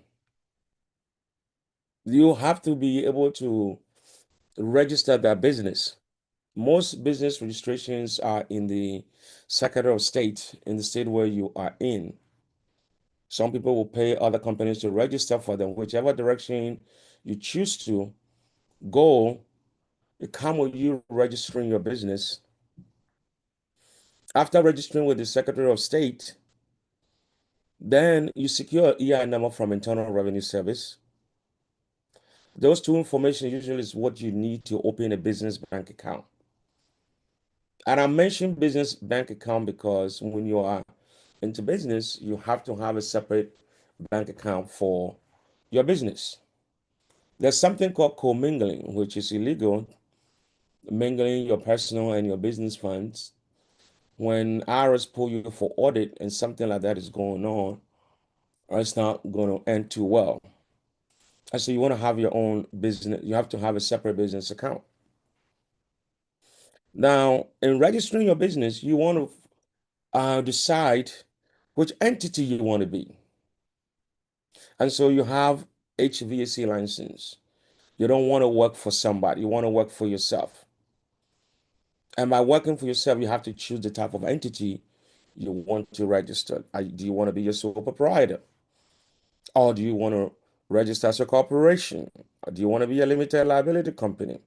If you want to be a limited liability company, do you want to be a single member owner or you want to be a multi-member owner? There's a difference when it comes to taxation. That is why all these things are there. A multi-member LLC, you could elect to be treated as a corporation in terms of taxation, or you can and then you file 1120, which is a C corp. Or you can further elect to be classified as a small business, and so you file 1120S, which is a pass-through, meaning at the end of the year, every member in the LLC will get K1 or Schedule K1. And that is what they will use to file their taxes. So whether it's a gain or loss, that will pass through to those individual members. Now, if it's a corporation, you're going to get 1099. You're going to get a dividend at the end of the year. So you're going to get 1099 a DIV. Now, once that part is taken care of, now you identify the type of entity you want to be. Now you have secured your EIN number or Internal Revenue Service. LLC has become very popular nowadays. LLC is a state run or regulated by the state. However, you do have some options in there for tax purposes, whether you want to be a S Corp or you want to be a C Corp for taxation purposes. Now you also have a choice of being a partnership. That is one thing that we don't do too much in our community because you always end up with some fight and some disagreement because we don't know that too much about that. But that option is also there. Some people have done very marvelous with partnerships.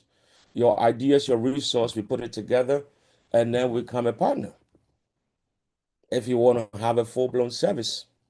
So somebody may have a HVAC, somebody may have plumbing, and you come in together and say, let's have some construction or some type of business that will be able to serve clients in all those fields that we have expertise in. It's a great way because you share responsibility, you share resources, you bring resources together, and then you also share ideas or bring ideas to the table. If that is the route that you want to go, that is there for you as well. Folks, one thing that I have always learned is you cannot attain financial freedom by working for somebody. You can agree or disagree. If you work for somebody, there's limitation how much you will make because somebody is deciding how much they will pay you. However, if you're running your own business, yes, it comes with risk, but you're taking that risk and converting that risk into money making. And so working for yourself always and always is the best route to go if you will be able to manage it. Now, another thing, there's a lot of professionals around you that you can pay to do some services for you. You might need a CPA who will do your books for you because when you start expanding, when you start growing, you start hiring employees. Now you're going to have a payroll tax responsibility. You're going to have to file 941s every quarter. You're going to have to file 941 is employer's quarterly federal tax return. You're going to also have to file 940 at the end of the year, which is employer's annual federal unemployment, which is the FUTA tax return. Nowadays, you can contract businesses that they can do your payroll, they can file your 941, they can file your 940 for you. So you don't necessarily have to be accountant to do that. You can hire professionals to do that for you. At the end of the year, if you're S Corp, you're going to have to file your 1120S, or if you're C Corp, you're going to have to file your 1120. There are professionals that can do that for you. And so you can focus on you managing your or doing the work that you have expertise in, whether it's locksmith or what, HVAC, you do it and do it well. Now the question also comes, what value do you add to that? Because a lot of people doing that already, and you're coming into the picture. I am a small entrepreneur and I'm in the food business. Cooking has been around for years. People already doing businesses in the cooking field. But as somebody who's coming into the business, what differentiation do I bring to the table? What value am I going to add to it? Because I want to be able to separate myself from what is already in the system. So what strategy am I bringing? Is it going to be marketing? Is it going to be quality? Is it going to be pricing? Is it going to be branding? And so these are all the areas that you have to look into as an entrepreneur when you start thinking about, creating your own business. Customer service is one big area. Is that what is going to be your strategy that you're going to use to create that product differentiation or the service that you provide? Quality, everybody wants quality. But what ginger me to go into the food industry, when you hear my name, you know I'm from a certain area in Ghana. And that certain area, there's a staple there that I cannot go without. And that is kinky. Now, kinky is not only for folks from my tribe anymore, because now it has become a national asset. But I went to the market to purchase a kinky, and I didn't like the way it looked. My mom has cooked kinky back in Ghana for years, and I didn't like the way the texture was. I didn't like the way it tastes, the fermentation. I have problem with it. So I list things that I have problem with. And I said, I can do better than this. And so I'm going to bring a different quality to the market. I'm going to add another value that customers may like, because I may not be the only one who is facing this issue. There's a need out there for me to meet that need. And that is what motivated me. Yours may be different. There's a big space that customers have needs that have to be met. And so you identify that, whether it's a service business or it's a product that you are coming up to the market with. And so you look at all that opportunities out there and what you can do, right? What you can do to come out with a better product, better than what is already in the market. And money will follow. That's all you have to do. Money will follow. Once you identify the problem, you come out with a solution, and money will follow. And that is why you start having some financial freedom. So all these skill sets that we have spoken about, you learn them. You don't have to have a 4-year degree, but you can get them through diploma and certification and whatnot. But then after you get that, what do you do with it? Some people may let you go and work for somebody. So now you still continue to be an employee of somebody. Some people may decide to go and work in the field to be a freelance or independent contractors with big companies. That is also an option for you. Or you can decide to be, I want to be my own boss. I want to enter into the entrepreneurship circle so I can become my own boss and have control over everything from the hours that I work, the financial decision that is made in the business, and so on and so forth. Folks, it can be done. Some people live here and they have made the decision they want to do business in Ghana. That is great. I tried that one time. I went into piggery. At one point in time, I have over 300 pigs. Anytime I go to Ghana, nobody will buy a pig from my farm. But when I leave and I return to the US, that's when people will say they'll buy, and then they want to give a fraction of the market, the price that I've put on that pig. They eat every day. And so at some point in time, if you don't sell it at that price that the customer want, you will continue to feed that animal. By the time you know, the feed cost alone will eat everything. But if you have good people to manage it for you, that is an option for you. But you can also do it here. Here tends to have a little more regulations and rules and everything else, but it can be done. You can navigate it yourself. You can pay some people to do it for you, those who have knowledge in that areas, and they'll do it for you. The problem is, as long as you file your taxes, once you think about becoming a business owner, once you think about becoming your own boss, you also, Uncle Sam will also want their piece. And that piece comes from you filing your taxes, whether it's business taxes or your personal taxes and whatnot. As long as you do that and you do it diligently and do it the right way, you will not have any problem whatsoever. The market is bigger here. People here also have needs that need to be met. And so as an entrepreneur, you have to look past, I want to only do it in Ghana because Ghana is a very known terrain for me.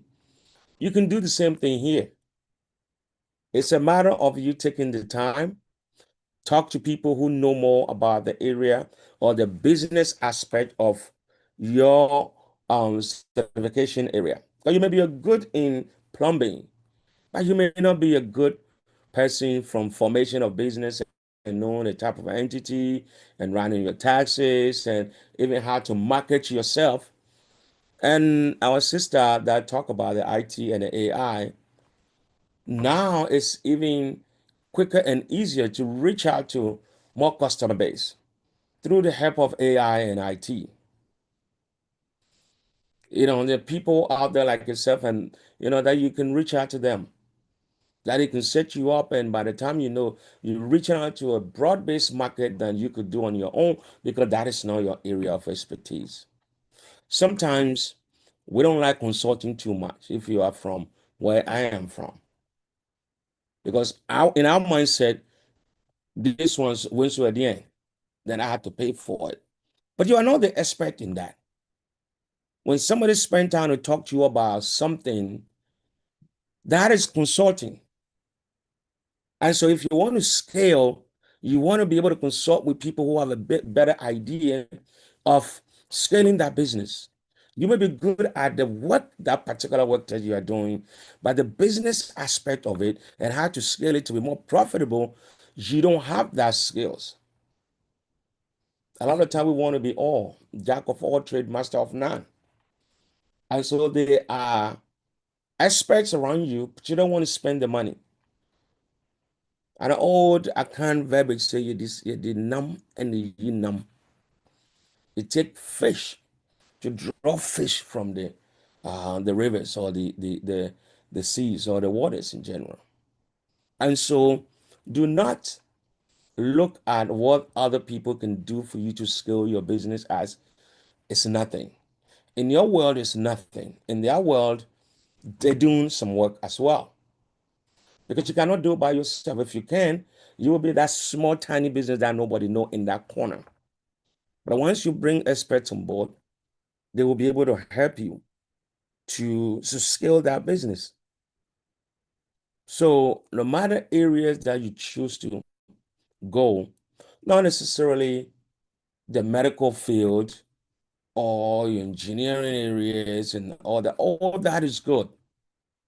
But there are other areas too that is untouched because our mindset does not go there. Like the example and the story that I shared with you from the beginning. If you're a young man and you're a carpenter, and the young lady that you have spotted that you want to marry and share that story with the family at home, maybe that alone will disqualify you from marrying that person. And so we all strive to be that orthopedics and the big engineers, and that's what we strive because it sounds very well in the ears of our people. But does it bring that same money into the pocket? Yes, you may be able to make some money, but if a person is charging $130 for 1 minute work, or 2 minutes work, or $180 for 3 minutes work,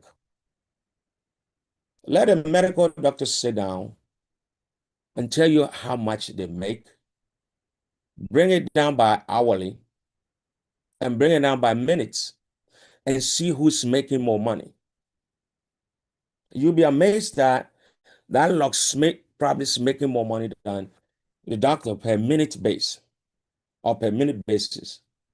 But yet, he'll be the last person to gain that respect. And so for that reason, our mind don't go there. People of God, there's opportunities everywhere, all around us. And when you have that entrepreneurship spirit in you, when you want to take that risk and convert that risk into a money-making machine, it don't matter what you sell. It don't matter the product that you come out with. It don't matter the services that you provide. As long as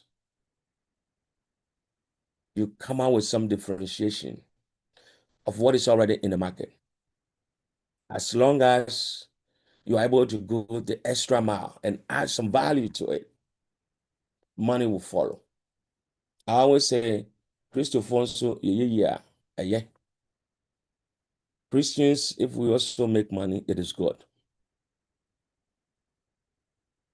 And so, I'm glad that we had this conversation today. Any assistance that you may need that I can help in any way, please, I'm available. I'm in the New York area. It's easy to have access to me. You don't need to climb any mountains or cross any rivers to get to me. If I can help in any way in terms of business formation, what type of business will fit your area that you want to go into.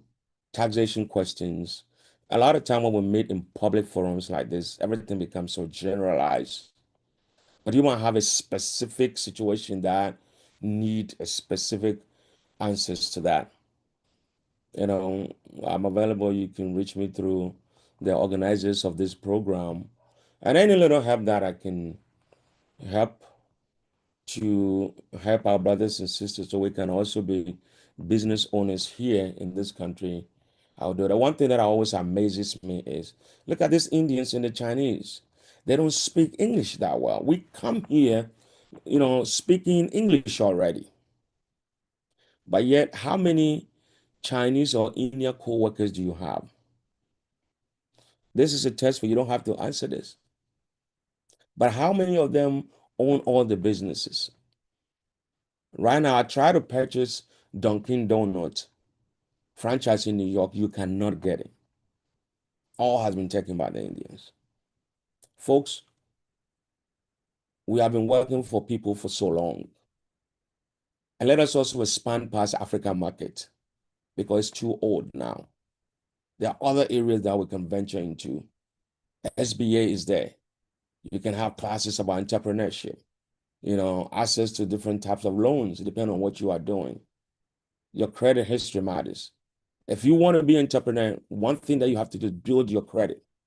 Don't let these cell phones, one thing that amazes me is cell phones, you have no idea how much cell phones are destroying people's credit. Cell phone, because they want to have the most high-grade cell phone. They want to have everything on it. And what do you use it for? For me, I use my cell phone for only calls. That's it. So build your credit first because you're going to need that when you want to start getting financing. That will come into play. But there are resources available.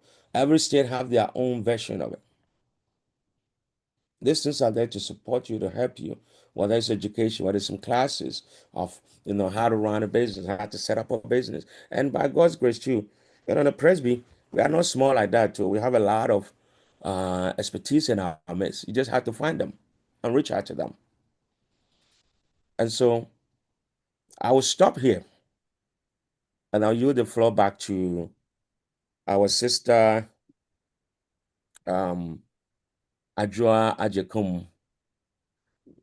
Miss Mr. Ajete, thank you so very much. That was very, very helpful information, useful information. The Presbytery is blessed to have you in our midst. All the information you gave, starting a business, and even the tax consequences.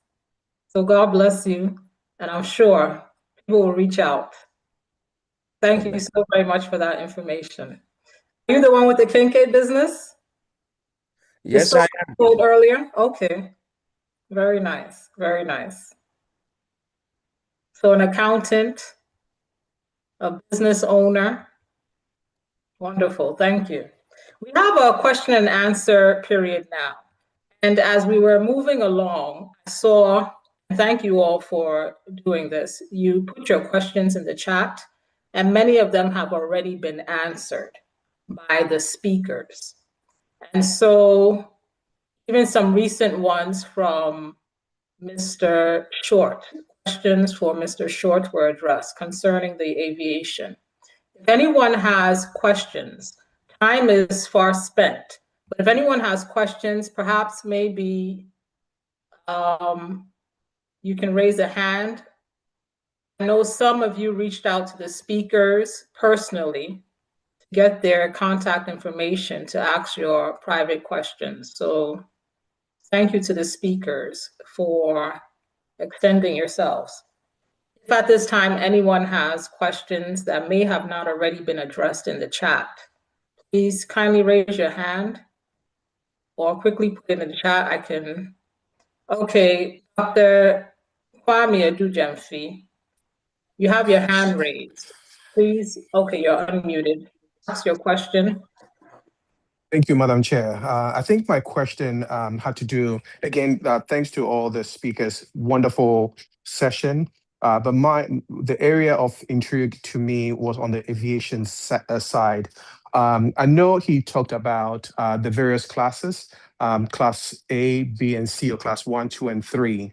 And I know he talked about the age limit to enter, 12, 16, and 17. What I also wanted to know, is there any age cutoff? If someone in their 50s, are they still able to go for a flying license? And then also, I'm not sure if he did talk about how much is it going to cost to go through the flight school. Thank you so very much. Thank you. Mr. Short, this question is for you, but I do believe he addressed maximum age. I believe he said there was no cutoff, maximum age cutoff, but the medical exam may be an issue as one ages. So, Mr. Short, if you could please.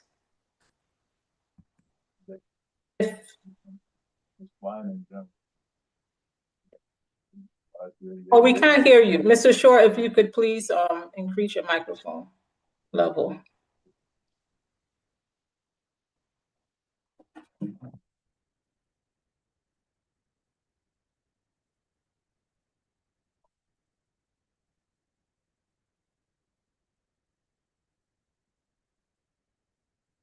You're muted, Mr. Short. But now, we can hear you fine. Thank you so much. okay, yeah. No, I was just saying that there's no maximum age. The issue might be your medical exam, dependent. So in order to fly, in order to hold a license, you need to have one of those medical exams. Where, like I said, the class 1 is the more, that one they're checking they do an EKG, they check a lot of your vitals and such. So it's a lot harder than maybe like a class 3. Where a class 3 is really making sure that you could just kind of move around, that you can actually see, things like that. So that might be a limit if you get to a point where you're not able to see certain things, or you're colorblind or something like that.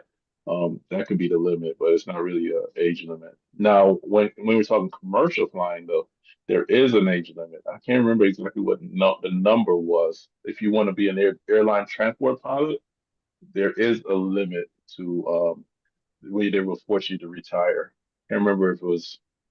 I have to go back and look at it, but that's really the reason why there's such a pilot shortage now, because the age limit for to be a commercial pilot was lowered, which meant a lot of people are getting out of the industry due to age.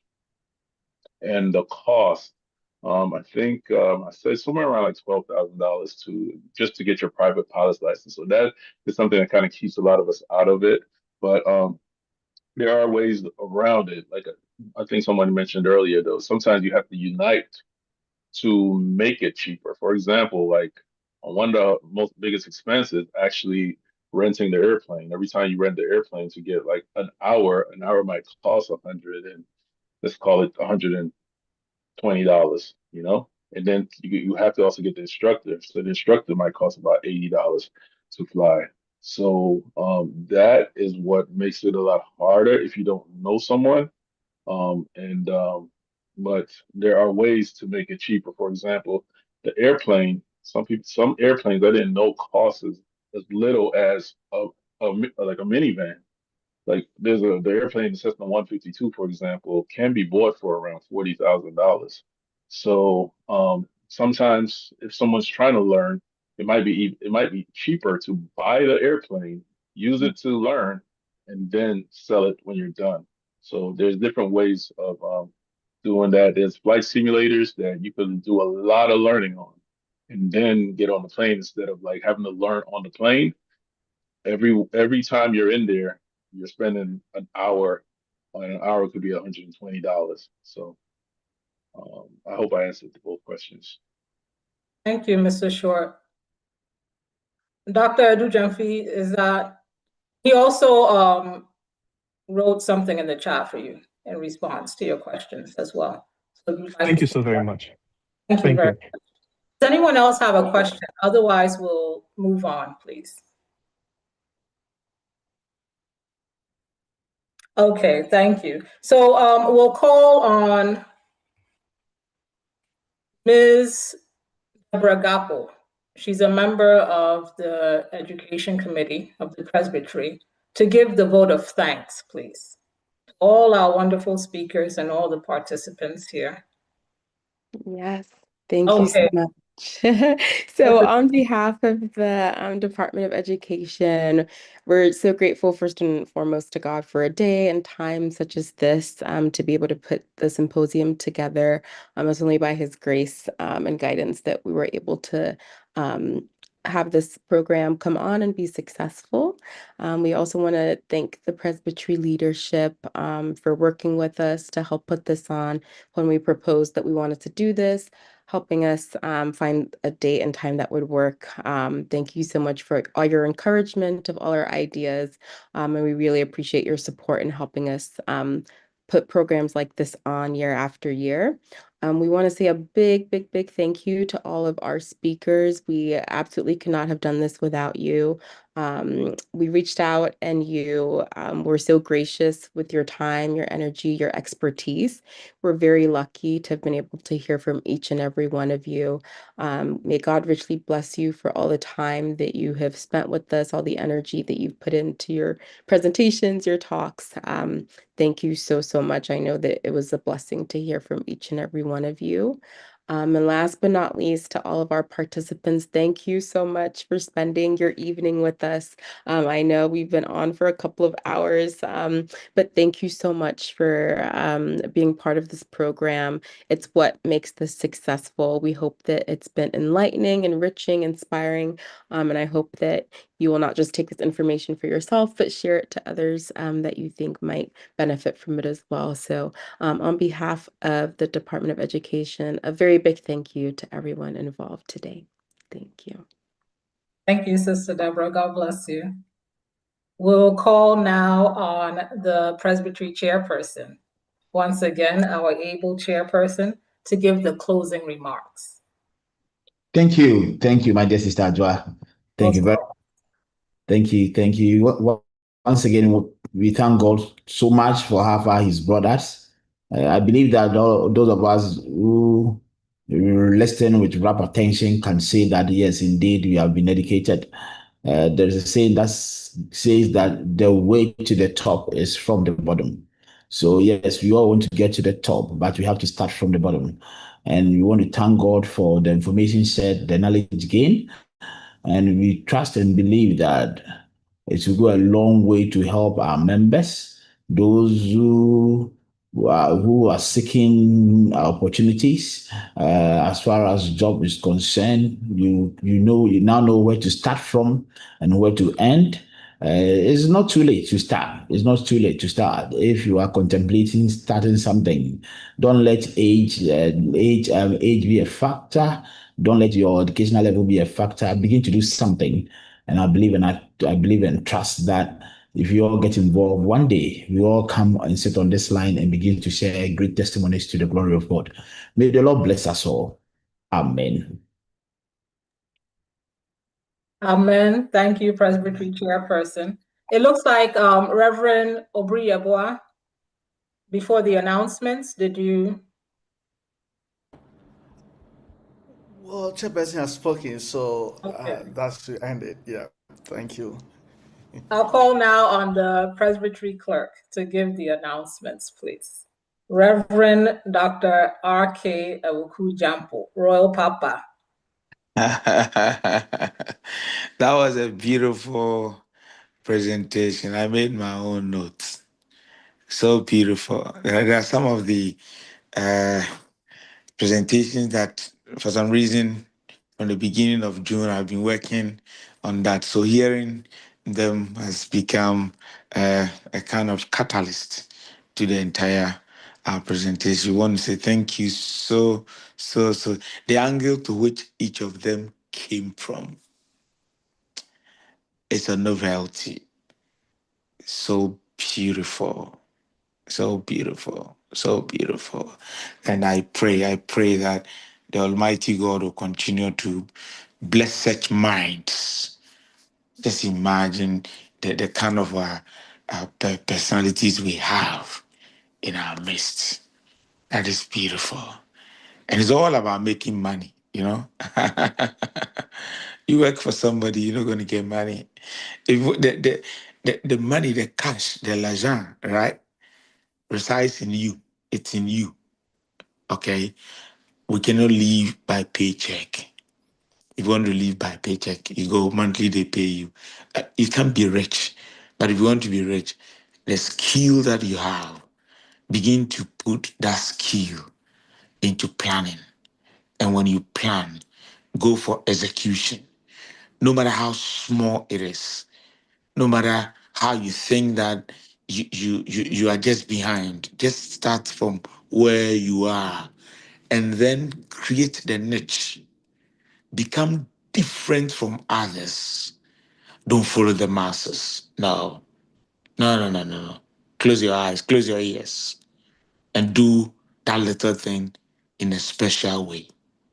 And do it well. And be very honest to yourself and to your client and have customer satisfaction. Always yearn for competitive advantage. That, okay, if party A is doing this, they will do it this way. But I want to do it that way.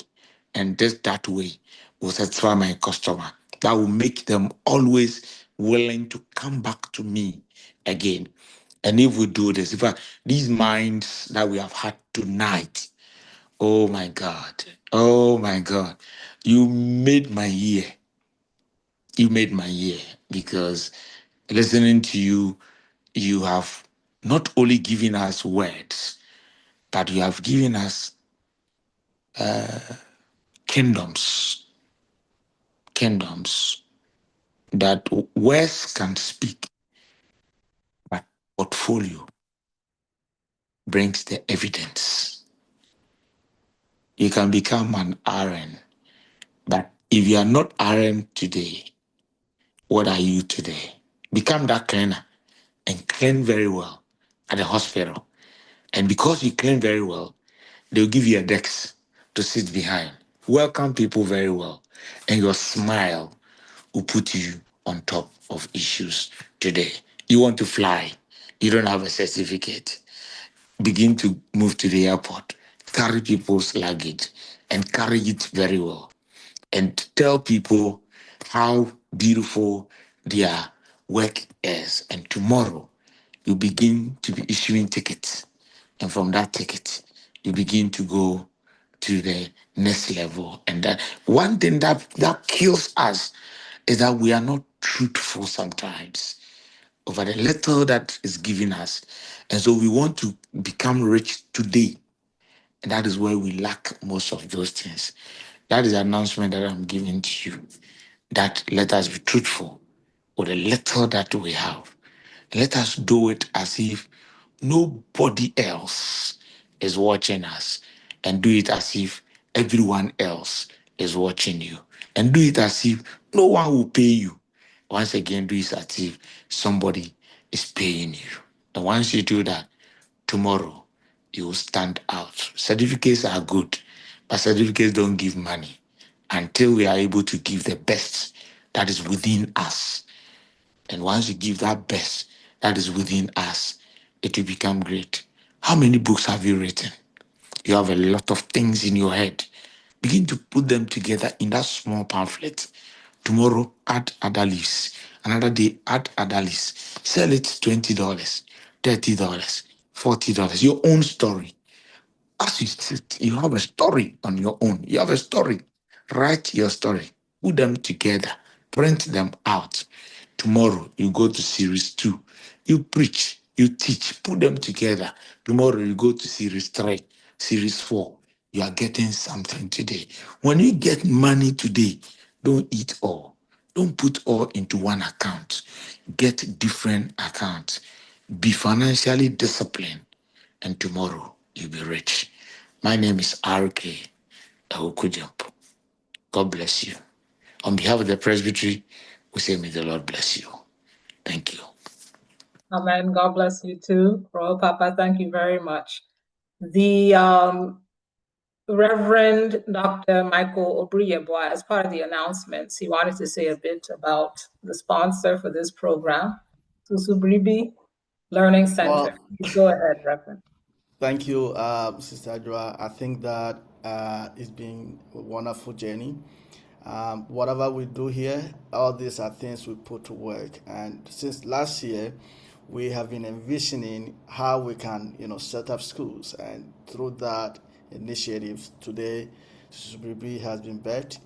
It's a non-profit, and we're trying to use this as an opportunity to support our community to help how we can all come together to promote education and the learning of the things that we do. At some point this year, God was, when I was during our Lent period, I was just wondering, like, I keep saying, let's start school, and all the details, all the ideas I've been given, and it looks like it was, still a struggle in the private trade. And God showed me how to go about this, and as a point, it took me to more, first, second, Isaiah chapter 4, and asking me what is in my hand, and all the things that I have is what we have put together, and we're running this nonprofit to support our community. And so hopefully we will be able to make this as free as possible. But now we're trying to enroll people into the program. If you're trying to learn any Ghanaian language, this is an opportunity for you to enroll. Whatever, if you have children that need to go to college, they don't know how to go about it, this is an opportunity for them to reach out to us. Check out our website, www.learningcenter.com, and reach out to us. We have all our information in there. If you what we need to do to support you, support our children, so that we can aspire higher and get the necessary, support to be able to move ourselves to the best places. We're going to be doing that, and I hope that we'll all work together support this initiative to help move our people forward to the glory of God. Thank you, and we are happy to be a part of this great initiative. Thank you. Wonderful. Thank you, Reverend. What a wonderful program. Thank you all for staying until this time.